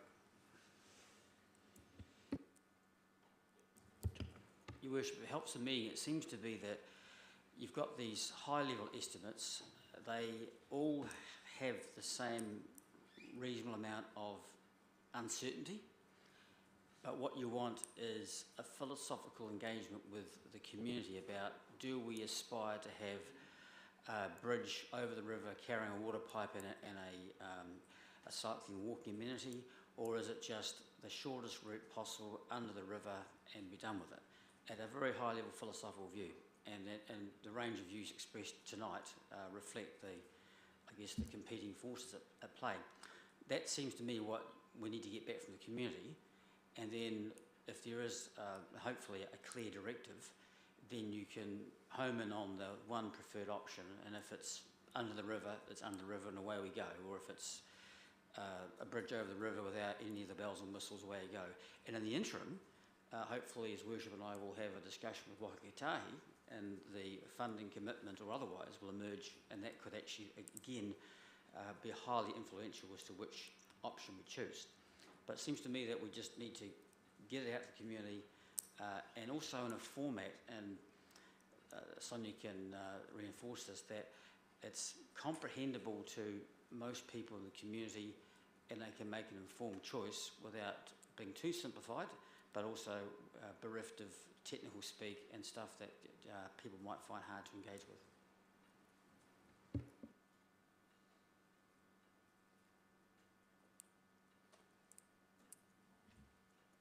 Mackenzie. I'm into it today. I just want to make a comment about upgrading the plant up at Hilbury Ave. I had a phone call from a gentleman by the name of Peter Kempthorne this morning. Now, Matt will probably know who Peter is. Peter used to work for the council in water services, and I won't use the language that he used, but he said to me, what the jolly gee whiz are they doing? Why don't they just upgrade Hilbury Avenue? But I think he would have just liked me to make that comment, so it's not necessarily mine, but I'm making that comment on his behalf. Thank you. In light of moving this forward, the motion as I see fit, and I'm happy for it to be edited, is I think we push forward with communicating with the community. I would be keen on doing a public meeting between now and the next council meeting, even if it's only just me fronting the public. I'd love to hear the views of the community, as I seem to have been condensed into the last couple of days since the agenda's been published.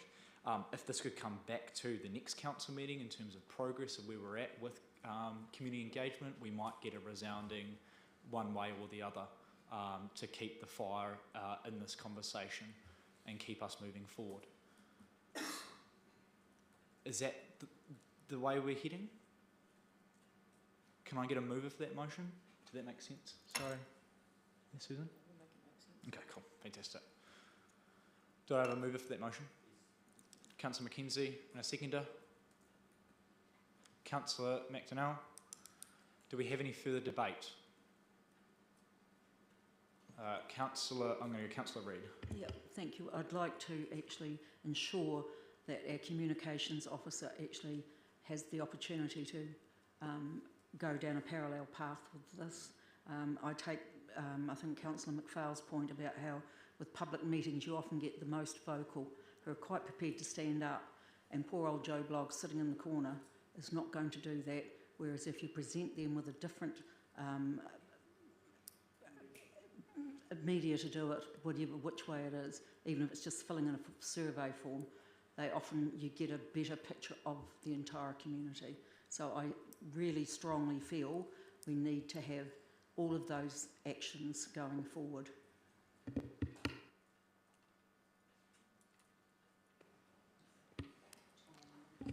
Through the chair, I suppose we need to probably have a think about what you want to present to the public. I mean, we've got to have information created. We've got to get information from the Three Waters guys, from finance team in terms of, you know, impact this might have on. People want to know what the impact's going to have on them so they can make that informed decision. You've got to realise we're going to need to create some collateral that involves a graphic designer and getting stuff put together. We have to contract that out. It's all timeframes, plus you've got a lot of other stuff happening as well. So while it is a priority and totally will be given priority in terms of my team or me, you know, there are external parties that I have to wait for as well to provide information.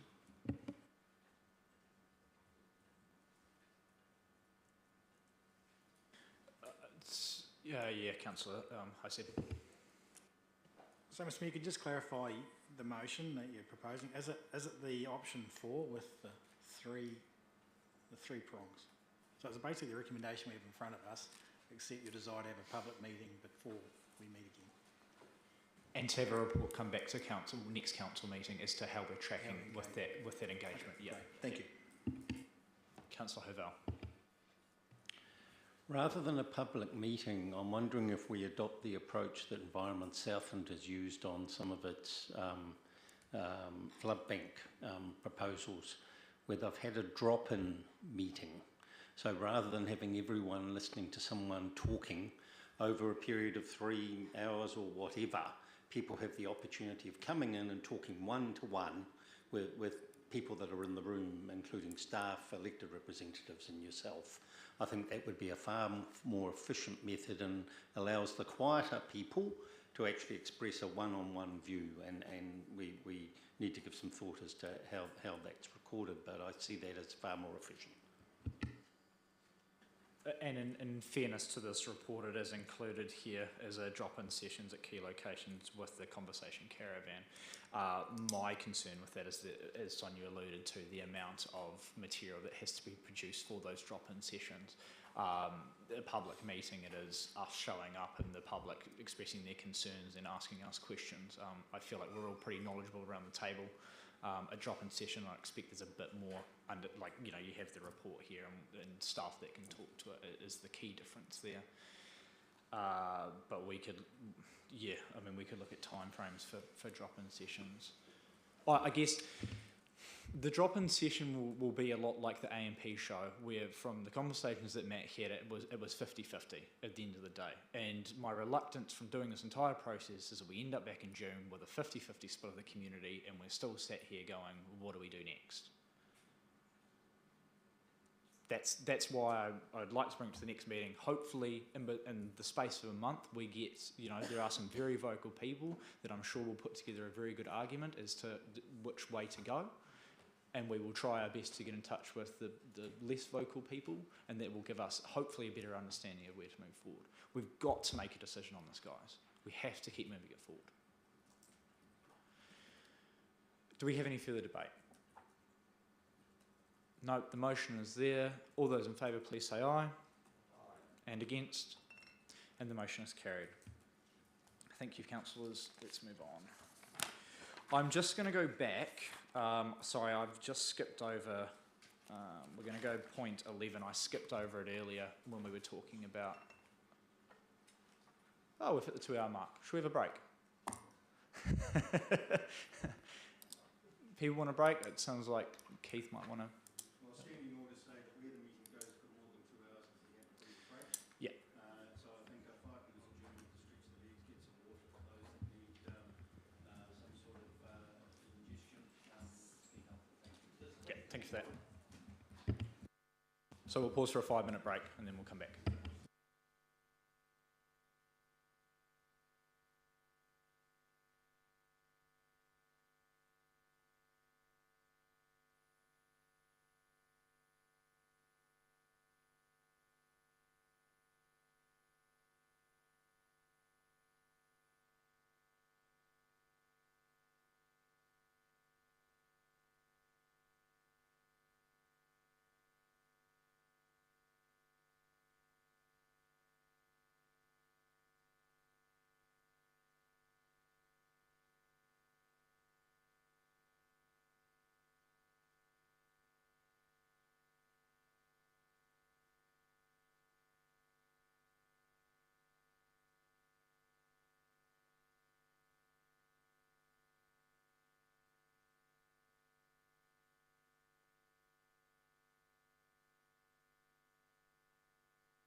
Based on the fact that we were agreeing to quarterly, I'm assuming there isn't much debate.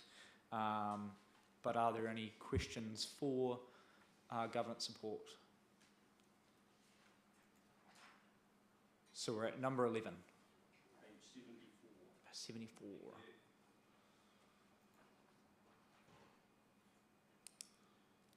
Everyone happy with those dates?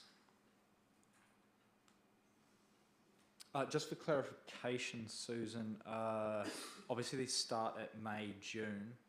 Did we already lock the other ones in? We do. Okay. 21st of February for audit and risk and community wellbeing. So we don't need to confirm any of them in here. Have I got a different sheet to you? No, that's the same. As long as they're bi-monthly, I think everyone around the table trusts that they'll be booked in their calendars accordingly. Is that correct? And 7th of March for audit. And 7th of March for audit and risk. Yeah, and assets infrastructure.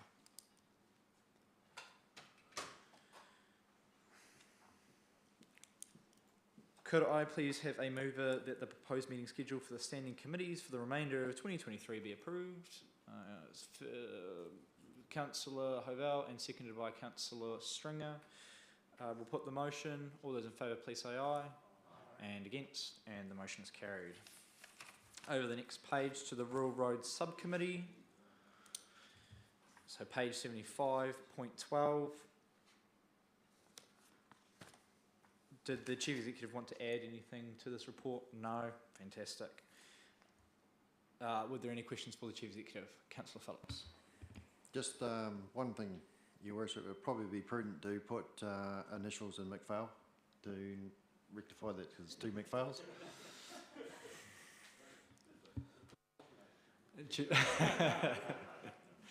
Duly noted. Thanks for that, Councillor. Any other? Councillor Hovell? I would envisage that subcommittee would then fall under the Assets and Infrastructure Committee, and I think that should be noted as part of the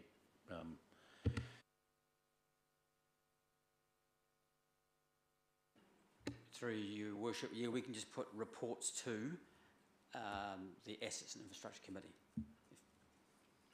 Councillor Gardine? I know it's been preempted that there's an agenda out already for it. Fantastic. We are fast moving here in some aspects, which is great to see. Do I have a mover for the motion that the Council approve the establishment of the Rural Roads Subcommittee together with the terms of reference as profiled in Appendix B attached to this report with that change added to it? Councillor Gardine and seconded by Councillor McPhail. I will put the motion. All those in favour please say aye. And against, the motion is carried. Now flipping right to the back.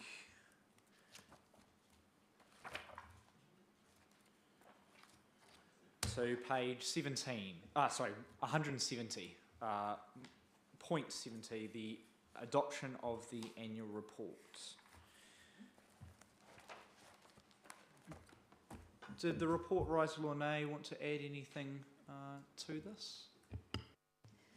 Through Your Worship, I think it's relatively self-explanatory for people who know numbers. I mean, the key parts are that we tracked, given the year that we've had with COVID, with inflationary pressures, staffing shortages, the council's done actually pretty well in considering that. The key difference between the surplus and what the surplus was and what we ended up with compared to budget, the main differences there are actually related to grants and the timing of grants. So if we strip out the grants, then we get, we're pretty much bang on track of where we anticipate to be. There's always ups and downs within different activities, but on the whole, we have performed reasonably well in the circumstances. What we'll find this year, so sort of looking forward to what's happening, you know, we did, because a few of our projects were behind where we had planned them to be, we didn't borrow as much as we had intended. This will rectify in the current year, so a lot of those projects are well up and running and almost finished, so we will be, at the end of the 22-23 year, we will be close to what we had anticipated in our annual plan. So, yeah, I think I'm happy to take questions if councillors want to ask some questions. Are there any questions for Lorne on this report?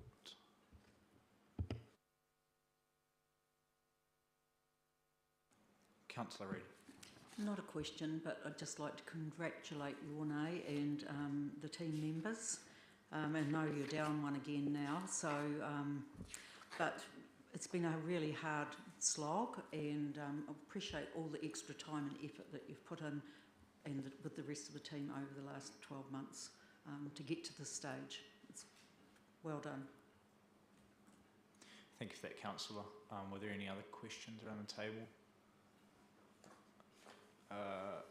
I actually have a question of my own. Lorne, just in the grants, just being new to the council, the Hukanui Heritage Centre Trust, that's the main grant where there's discrepancies between the annual plan and the actual. I was just wondering what that was related to. I couldn't see any notes on it. That might be down to me not reading it properly, but... No. Through your worship, the previous council, throughout the year, there was various members that came up to council for additional funding for the Hokanui Heritage Museum, and they were approved through council. So it's gone through the appropriate channels for being approved, and that's just reflected in there. Thank you for that. Any further questions? Councillor Reid, your microphone's on. Oh, big apology. That's all right. Anyone else? Councillor Gardine? Yeah, I noticed the swaps made quite a contribution towards the actual profit. Is that sort of just a paper figure and it sort of comes and goes? Yes, through you, your worship. Yes, swaps are one of those interesting things that are fair weather friends or not. They don't get fully realised until they come to maturity. So every year, depending on what the markets are doing and what the economy is doing, they will move accordingly. With interest rates moving up, that means on the positive side, we've ended up with a more positive result this year. So net this year was 163k, and last year was a negative 1.4 million. So again, it's all about timing. We do have some of those maturing in the near future. So we'll see what happens with when we actually realise them. Any further questions specifically for Lorne before we get into general debate? No. Okay. Where's the recommendation?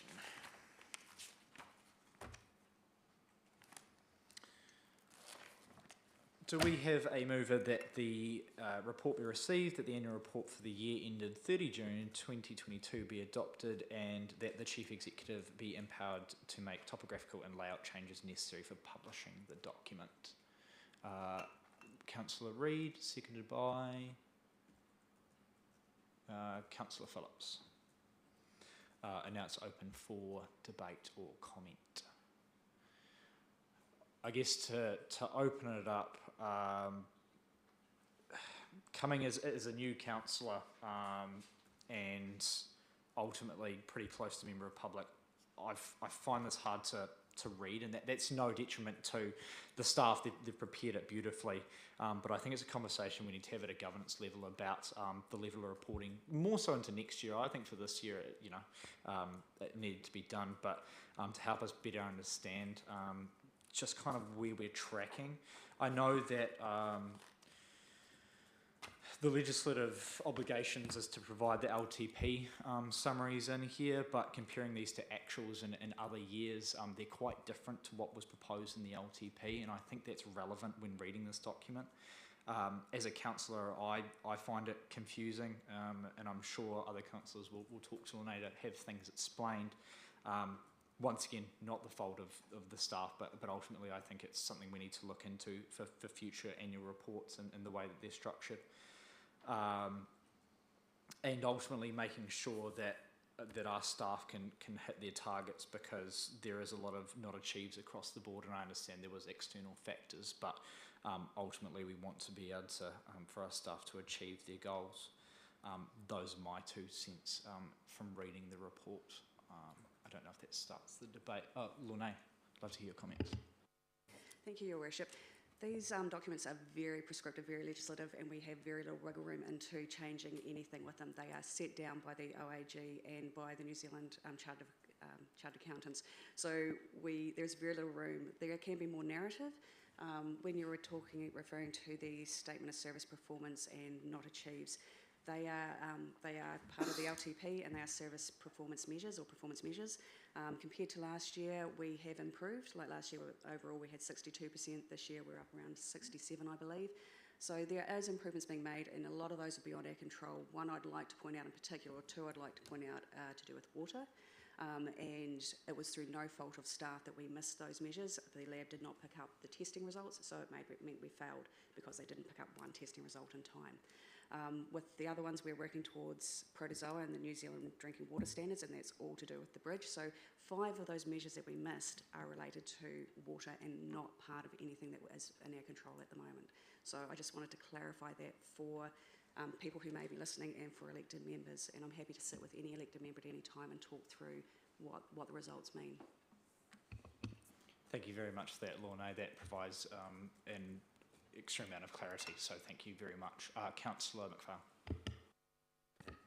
It's just through your worship in regard to those performance measures. They were subject of previous discussion at council, I think it was 2 years ago, when we actually did have a workshop and working group that worked with yourself around setting them, because it was the same discussion regarding were we setting targets that were unachievable. So they were placed under scrutiny a couple of years ago. So I do agree with what Lorna is saying. They have had a bit of vigour and have been chased around a bit. Sorry, just for clarification, do you think that process may need to be done again, or are we happy with kind of where we're at? Out of curiosity.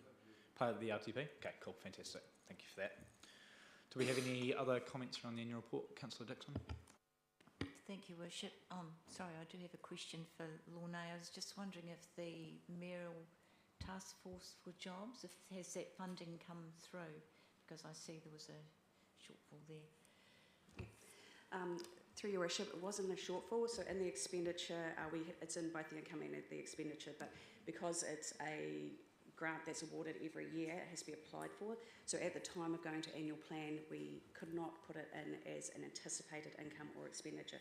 So that project nets itself off overall, so we're given $500,000 each year, or for the last few years we've been given $500,000. What we spend of it gets set off against that, and any underspend gets sent back to MB. Thank you. And I'm just wondering about the additional costs for the district plan. Are they additional costs? Because I see there 527,000.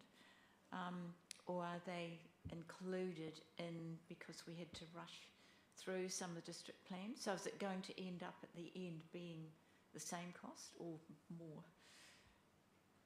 Through your worship, district plan, there's a couple of contributing factors there. So it's a multi-year project, and in some years previously we've been spent lower than what we had budgeted, and in this year we spent more.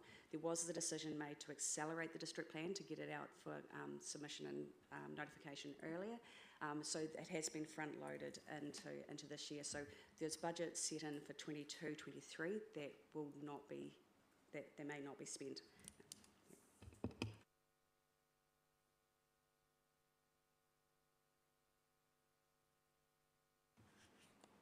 Any further comments, questions, etc.? Councillor Stringer? Yeah, just on the performance measures, there's democracy and administration, 0% achieved. What's the failing on that? Through your worship, that measure is based on a resident satisfaction survey, and it's based on elected members' satisfaction with elected members' performance. So it is purely based on that.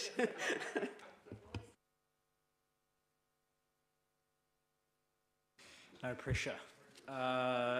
Any further questions?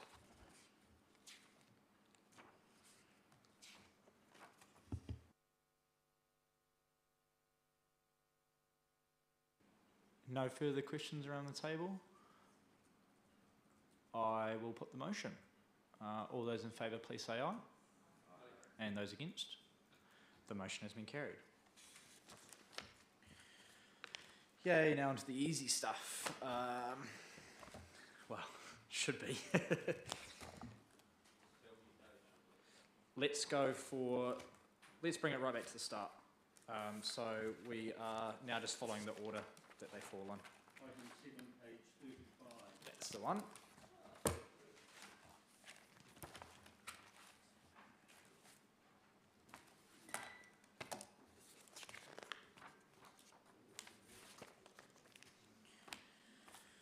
Issuing of staff warrants and authorisation.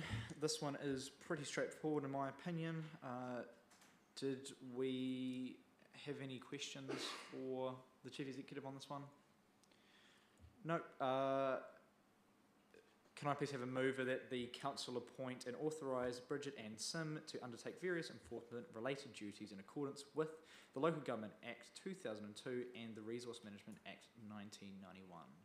Councillor Hovell, seconded by Councillor Dixon. Any debates? All those in favour, please say aye. And against? The motion is carried. Annual report on dog control. Did the Chief Executive want to speak to this report at all?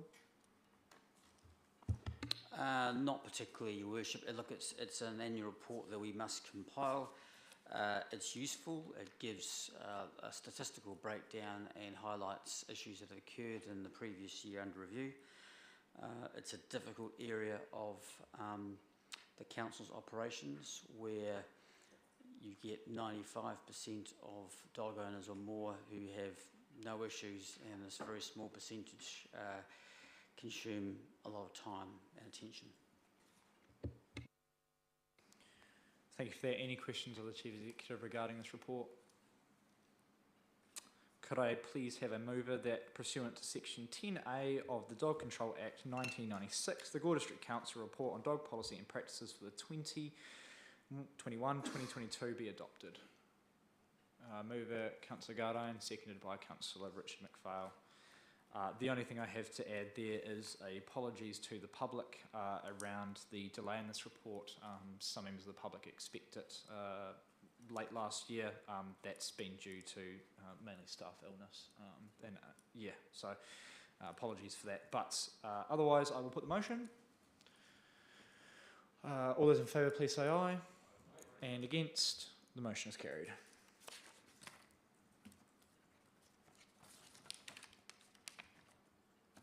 Draft triennial agreement for the Southland region. Did the Chief Executive want to comment on this one at all? I think it's pretty self-explanatory, Your Worship. It's a statutory obligation. We have to have one in place by 1 March. Generally, it's put to one side and is not frequently referred to throughout the course of the term. But we use the opportunity to update it, and for example, the funding of the Southland Merrill Forum Advisor is in there, but pretty non-controversial and has been workshopped by Chief Executives and the Merrill Forum before it gets to you today. Yes, so to further that from the Chief Executive, there was some robust debate around the table, specifically around the Joint Shareholders Committee for Great South. That wasn't being used. That was kind of being sidestepped and being brought straight to Merrill Forum to make decisions on Great South, namely because the A-class shareholders sit on Merrill Forum, so there's no point bringing it to a separate committee when they had voting power anyway. So we've scrapped that to involve the B shareholders as well, so it now comes to the subcommittee that it was assigned to. John Gardine was actually the representative on there. I don't know if you even knew that he was a representative on there because they never met, but that's beside the point. Oh, cool. That's awesome. But I think it's taken a lot more of a Merrill approach to there's some stuff going on with Great South, which I can share a little bit about later on. Moving on, can I have a mover for the recommendation that the Council approve the attached triennial agreement for the Southland region pertaining to the period of October 2022 through to October 2025 and authorise that the Mayor and Chief Executive sign on the Council's behalf? Moved by Councillor Reid, seconded by Councillor Paul McPhail. Do we have any debate on the table? Councillor Gardine?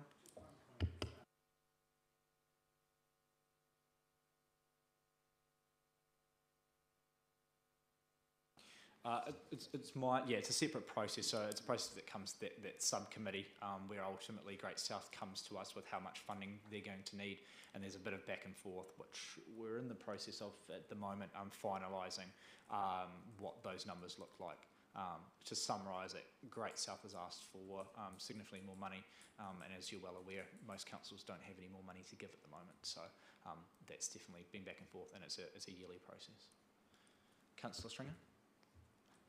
Just in the sharing of resources, understanding that we're understaffed in some areas, are we utilising some of their resources for our benefit? Yeah, so I'll let the Chief Executive and possibly Lorna reiterate a bit more, but it is in the annual report in terms of some of the shared services as well. So that's a clear place to look, but I don't know if you have further comment there, Steve. Yeah, good question. We do, and like some really, like emergency management Southland is a classic case. That's a shared service that we put in place 10 years ago, and probably is seen as one of the leading lights in the country of how to deliver a shared service to a high level. And from the Gore District Council point of view, we only had back in the day a one part-time officer. We've now got access to a pool of professionals. There's quite a lot of collaboration, but it's fair to say the low-hanging fruit has been picked, and there's a good collaboration at second tier level amongst planning staff, Three Waters staff, but there's also sometimes there's times where one organisation might be keen to share a service and it doesn't suit another. So, for example, one area that has been bandied about is building control, but we've been fortunate. Our building control is a good unit. We've managed to fill our vacancies, and we deliver a service in a compact district. So it's a different type of service that would be offered, say, in our neighbours, say Southern District, where very much far flung. So it does tend to be horses for courses, but where possible, we do share. And certainly in Southland, there's a really good level of collaboration at Chief Executive level, as there is Mayoral level, to talk about opportunities. And ultimately, if there is a lot of feeling around the council table of looking into like a review of that, it's something that can be brought to Mayoral Forum to see if there's uptake from other mayors as well, just to look into that, to see if there are any other low-hanging fruit that may have been missed. But from my perspective, I'm pretty confident from what I've seen that there are some really decent shared services. Do we have any further comment? Councillor Gardine?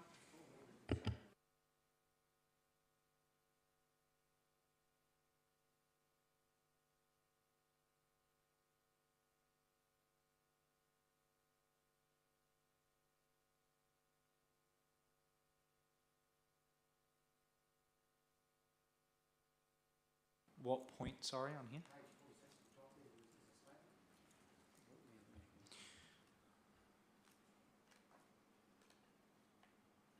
So this is us paying for the support person. So her name is Megan.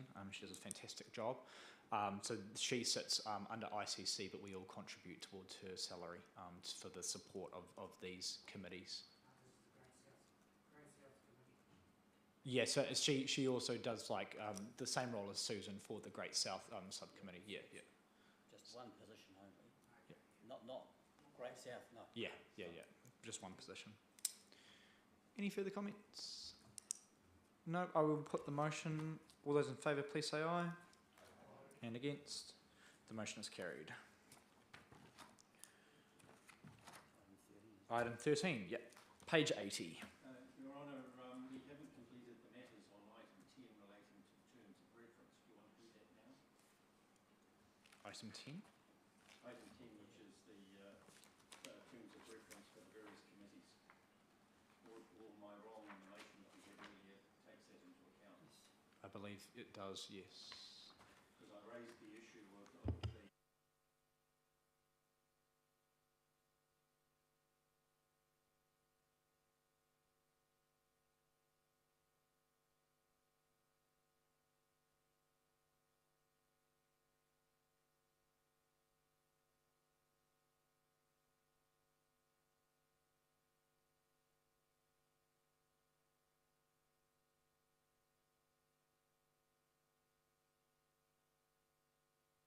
My apologies, Councillor, that's gone well over my head.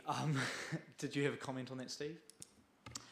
Yeah, thanks, Your Worship. I've standard corrected by Susan Jones, but I think Keith, Councillor Halvale is right that specific. So you've passed a resolution. My memory is you've passed a resolution on that the membership of the committees will be 8 members strong, and that they'll be meeting quarterly. That the council will approve any subcommittee, but once approved, the subcommittee will report back to the standing committee. I don't think we did resolve the issue of those missing parts of the policy and planning committee, which is the regulatory services functions. It would be, if my recollection is correct, and Susan correct if wrong, it would be an easy fix to pass a motion that the policy and planning committee terms of reference include oversight of the council's regulatory functions. In terms of a name, naming on the hoof is not recommended. Maybe the committee should meet, and if it's dissatisfied with its name, it can come up with another one and recommend back to full council. So we'll put that as a motion. Yep. Do we have a second? Yep. Do we have a seconder? Councillor Gardine. Any debate? All those in favour, please say aye. And against? Thank you for that. The motion is carried. Cheers for that, Keith. Now back to point 13, page 80.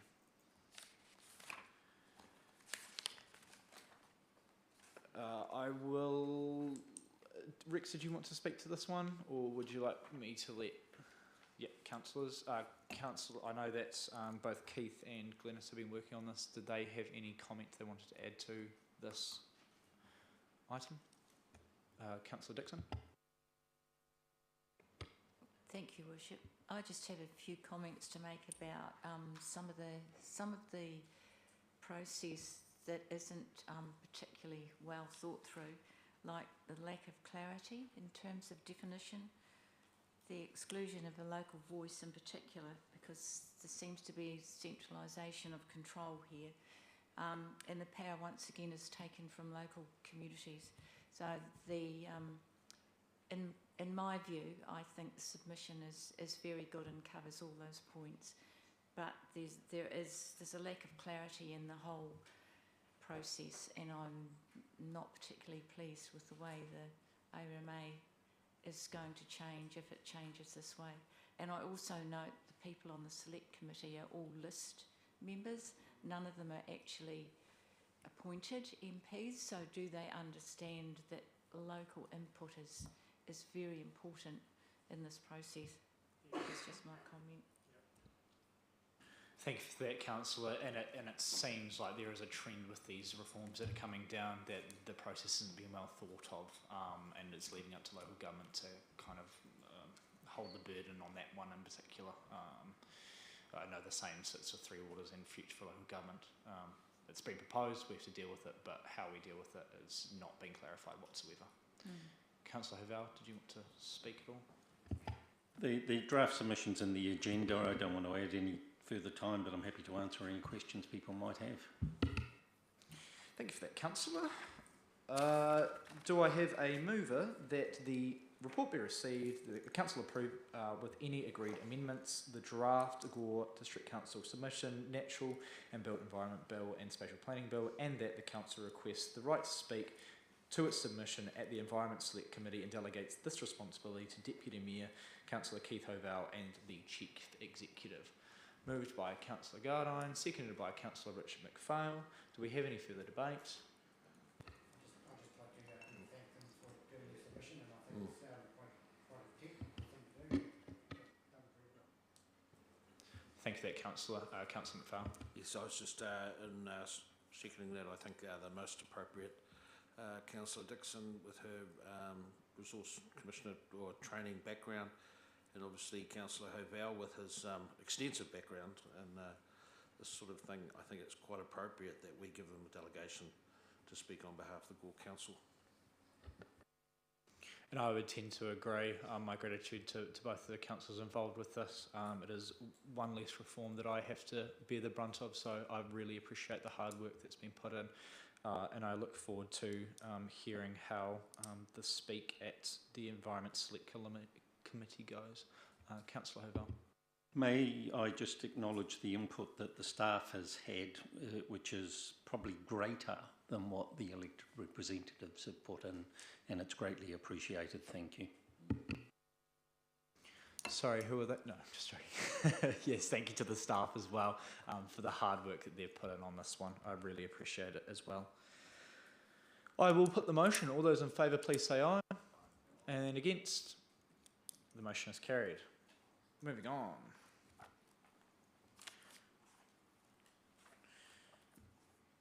So now we are, I think we're at the, yep, that is correct. So this is the minutes for the Matoda Community Board. I believe in the first set of minutes there isn't a whole lot that they asked of us, which is quite nice. So do we have any questions on those minutes in particular? The first set. So the Matoda Community Board on the Monday the 12th of December. Nothing. Can I have a mover that those minutes are true and correct? Oh no, not that they're true and correct, that we receive them. Councillor Phillips, seconded by Councillor Stringer. Any debate on those minutes in particular? No. All those in favour, please say aye. And against? The motion is carried. Now for Monday the 30th of January 2023, I believe there are some points that we do need to discuss. Could I also please make a note to the government support that we have these pulled out so that we don't have to look through the minutes, because there are quite a few recommendations just to make it easier in future, if that's okay. Just some of these points that we have to discuss that is buried in the minutes, that's all. So the first being the meeting dates for 2023. So they're looking at a meeting schedule. The combined meetings, so Tuesday the 4th of April and Monday the 21st of August. The recommendation from the Community Board was that we had our council meeting combined with theirs down in Matoda. So we just have to rectify that we're all comfortable with that. The proposal is that we have a joint meeting, so we have the voting rights, but they are there involved in the discussion that we have, but it is a regular council meeting from my understanding. Do we have any issues with having that council meeting at 5:30 in Matoda on the 21st of August? No issues? Okay, can I have a mover for the motion that we accept these two joint meetings and lock them in? Councillor Stringer to move it and Councillor McDonnell to second it. Any debate around that one in particular? No. All those in favour, please say aye. And against? The motion is carried. The next point, if you go to page 160 in the recommendation around the state highway signs, I just wanted to give a bit of an update for councillors around that item and also for the Community Board present. So Murray has gone ahead and chased up the construction of those signs. Apparently he is to get images of what has been done so far tomorrow. And that will be forwarded on to councillors and also the Community Board. But my understanding that he is happy with the progress, so we are starting to get somewhere, which I'm sure the Matoda Community Board will be very pleased with. But that is just a note. I don't believe we have Keith here. I was just wondering whether we could... does anyone, maybe Jason, know whether that report that is coming back to council compiled about the rubbish bins, how that's progressing, or maybe when that might be presented to council? So we're looking at page 162, just towards the bottom there. at the recommendation. If I could interrupt. Yes. Your Worship, the recommendations, once they're ratified, Mhm. the instructions will be given to the staff to progress the report. Okay, fantastic. So we don't need to specifically pull these out? No, these are recommendations from the community board to the council. So once council ratifies the minutes, the recommendations of the board will be actioned. Okay. Unless there's opposition to a recommendation. Yes, okay, So that's the cool. efficient way might be say, is everyone happy with the recommendations? And if there's someone who wants to debate a specific recommendation, then we can't do that. I guess what I just wanted to do was point out some of the more controversial points that were made so that councillors are aware of it rather than just following through the minutes and then we don't really know what we've agreed to. So it's just making people aware, which is cool. I just didn't know the process. The other one is that we're happy to have the Matoda Community Board instruct staff to obtain estimates of the cost of a full and partial clean of the Matoda River bridge over the Matoda River, and approaching Wakakotahi to paint the approach sign rails covered in graffiti. Is there any conversation around that in particular? Councillor Reid? That's two different bridges we're talking about, isn't it? Yes, there is, but namely that first recommendation, which will be a significant amount of work done to get a cost for a full and partial clean of the bridge. Is it our place as a council to be interfering in Wakakotahi's job and asking our staff to be doing that? Sorry, just a question for the Chief Executive. Through your worship, the answer is yes if you believe Wakakotahi are not doing the job and it's an asset that is not being adequately maintained or is causing some concern about its unsightliness. So the answer is in principle yes, and in the past we've done that with Wakakotahi, Kiwi Rail, where perhaps lack of maintenance has given cause for concern in the community. So in the minutes, just to give clarification around the meeting, I'm sure Neville can elaborate if he likes, but in the past, Wakakotahi has helped clean the bridge or fund cleaning the bridge. They've decided they're not going to do that, and the Matoda Community Board want to take it on themselves to at least get a costing for what that may cost them to clean that bridge, because it's causing an issue in their community. Those were all the points that I just wanted to pull out. Neville, go for it. Thank you, Your Worship. While I agree to disagree on this aspect, is that I know what the Community Board at heart want the bridge cleaned, and they can only see the way is to spend their own money. But us as a council should not let them spend their own money. We should be putting pressure on Wakakotahi to clean the bridge. We should be standing there with placards if necessary. Now, why should the small Mataura Community Board try and fund the cleaning of the bridge? And I don't believe that they realise how much it's going to actually cost. It's going to cost a lot of money, because it's going to have to full scaffolding, full traffic management, etc., carry on and etc.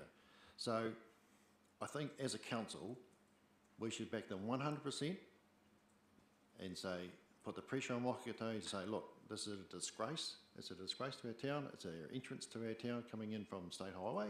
It's your responsibility to make sure it's cleaned, and then put the pressure on them to say so, and to do it. Look, if it means media, well, it means media, you know, and I think that's what we should be doing. Well put, Councillor. And to further that point, when the Wakakotahi representative comes down, I have scheduled some time to take him over the intersection in Matoda that is desperately in need of repair, and also while we're there we will probably also look at the bridge as well, so I can, once we've had that trip, report back, and if there's further action needed from a higher power, then it may be necessary. Yeah, thank you, Your Worship, but there is two bridges in Mataura. One that comes over State Highway 93 and one that goes on State Highway 1. Both those bridges need cleaned and tidied, and both are Wakakotahi's responsibility. Agreed. Yeah, and I will make sure that point is portrayed across to the representative. Were there anything else in these minutes that any councillors would like to bring to the attention of the full council?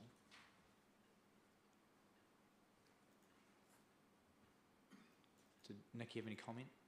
You're okay? Cool. So could I please have a mover that the recommendations within these ones be, in the minutes for the Monday 30th January 2023 are ratified as they are. Could I please have a mover for that motion? Councillor Phillips, seconded by Councillor... and Councillor Hovell for the seconder. All those in favour, please say aye. And against, the motion is carried. We move to 167, point 16. Rural Travel Fund. Did Councillor McDonnell want to speak to this at all? Very easy meeting. We had only 2 applications and we had the money. As you see, we gave the Kingswood Softball Club $1,500 and the St Peter's Cricket team their full allocation. So it was very quick and easy. Thank you for that, Councillor. Could I please get a mover that these minutes are received and noted? Councillor McDonnell for the mover and seconder. Councillor Dixon. All those in favour, please say aye. And against, the motion is carried. Could I just also make a note, namely to the Chief Executive, that maybe these sorts of minutes can come to one of the committees rather than full council? Thank you for that. Now we're at point 18. Look at us, made it to the end. Didn't think we'd get there. So South Mayoral Forum, is there any questions? I'm happy to answer any questions from that Mayoral Forum that electors may have. I can give a bit of a rundown if you want as well. So I think it's probably key to talk about some of the subjects on here. So the Dunedin Hospital has been one of hot debate. And there hasn't been a whole lot of unity across the board. We all agree that the cut shouldn't happen, but mounting a directive to the Minister has proven difficult, to say the least.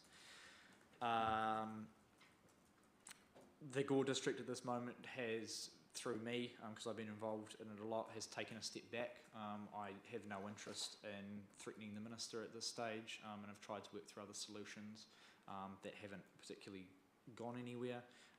So at the protection of our hospital and our locality, at this moment we're not marching the streets on this one, but fully support my colleague, or our colleague,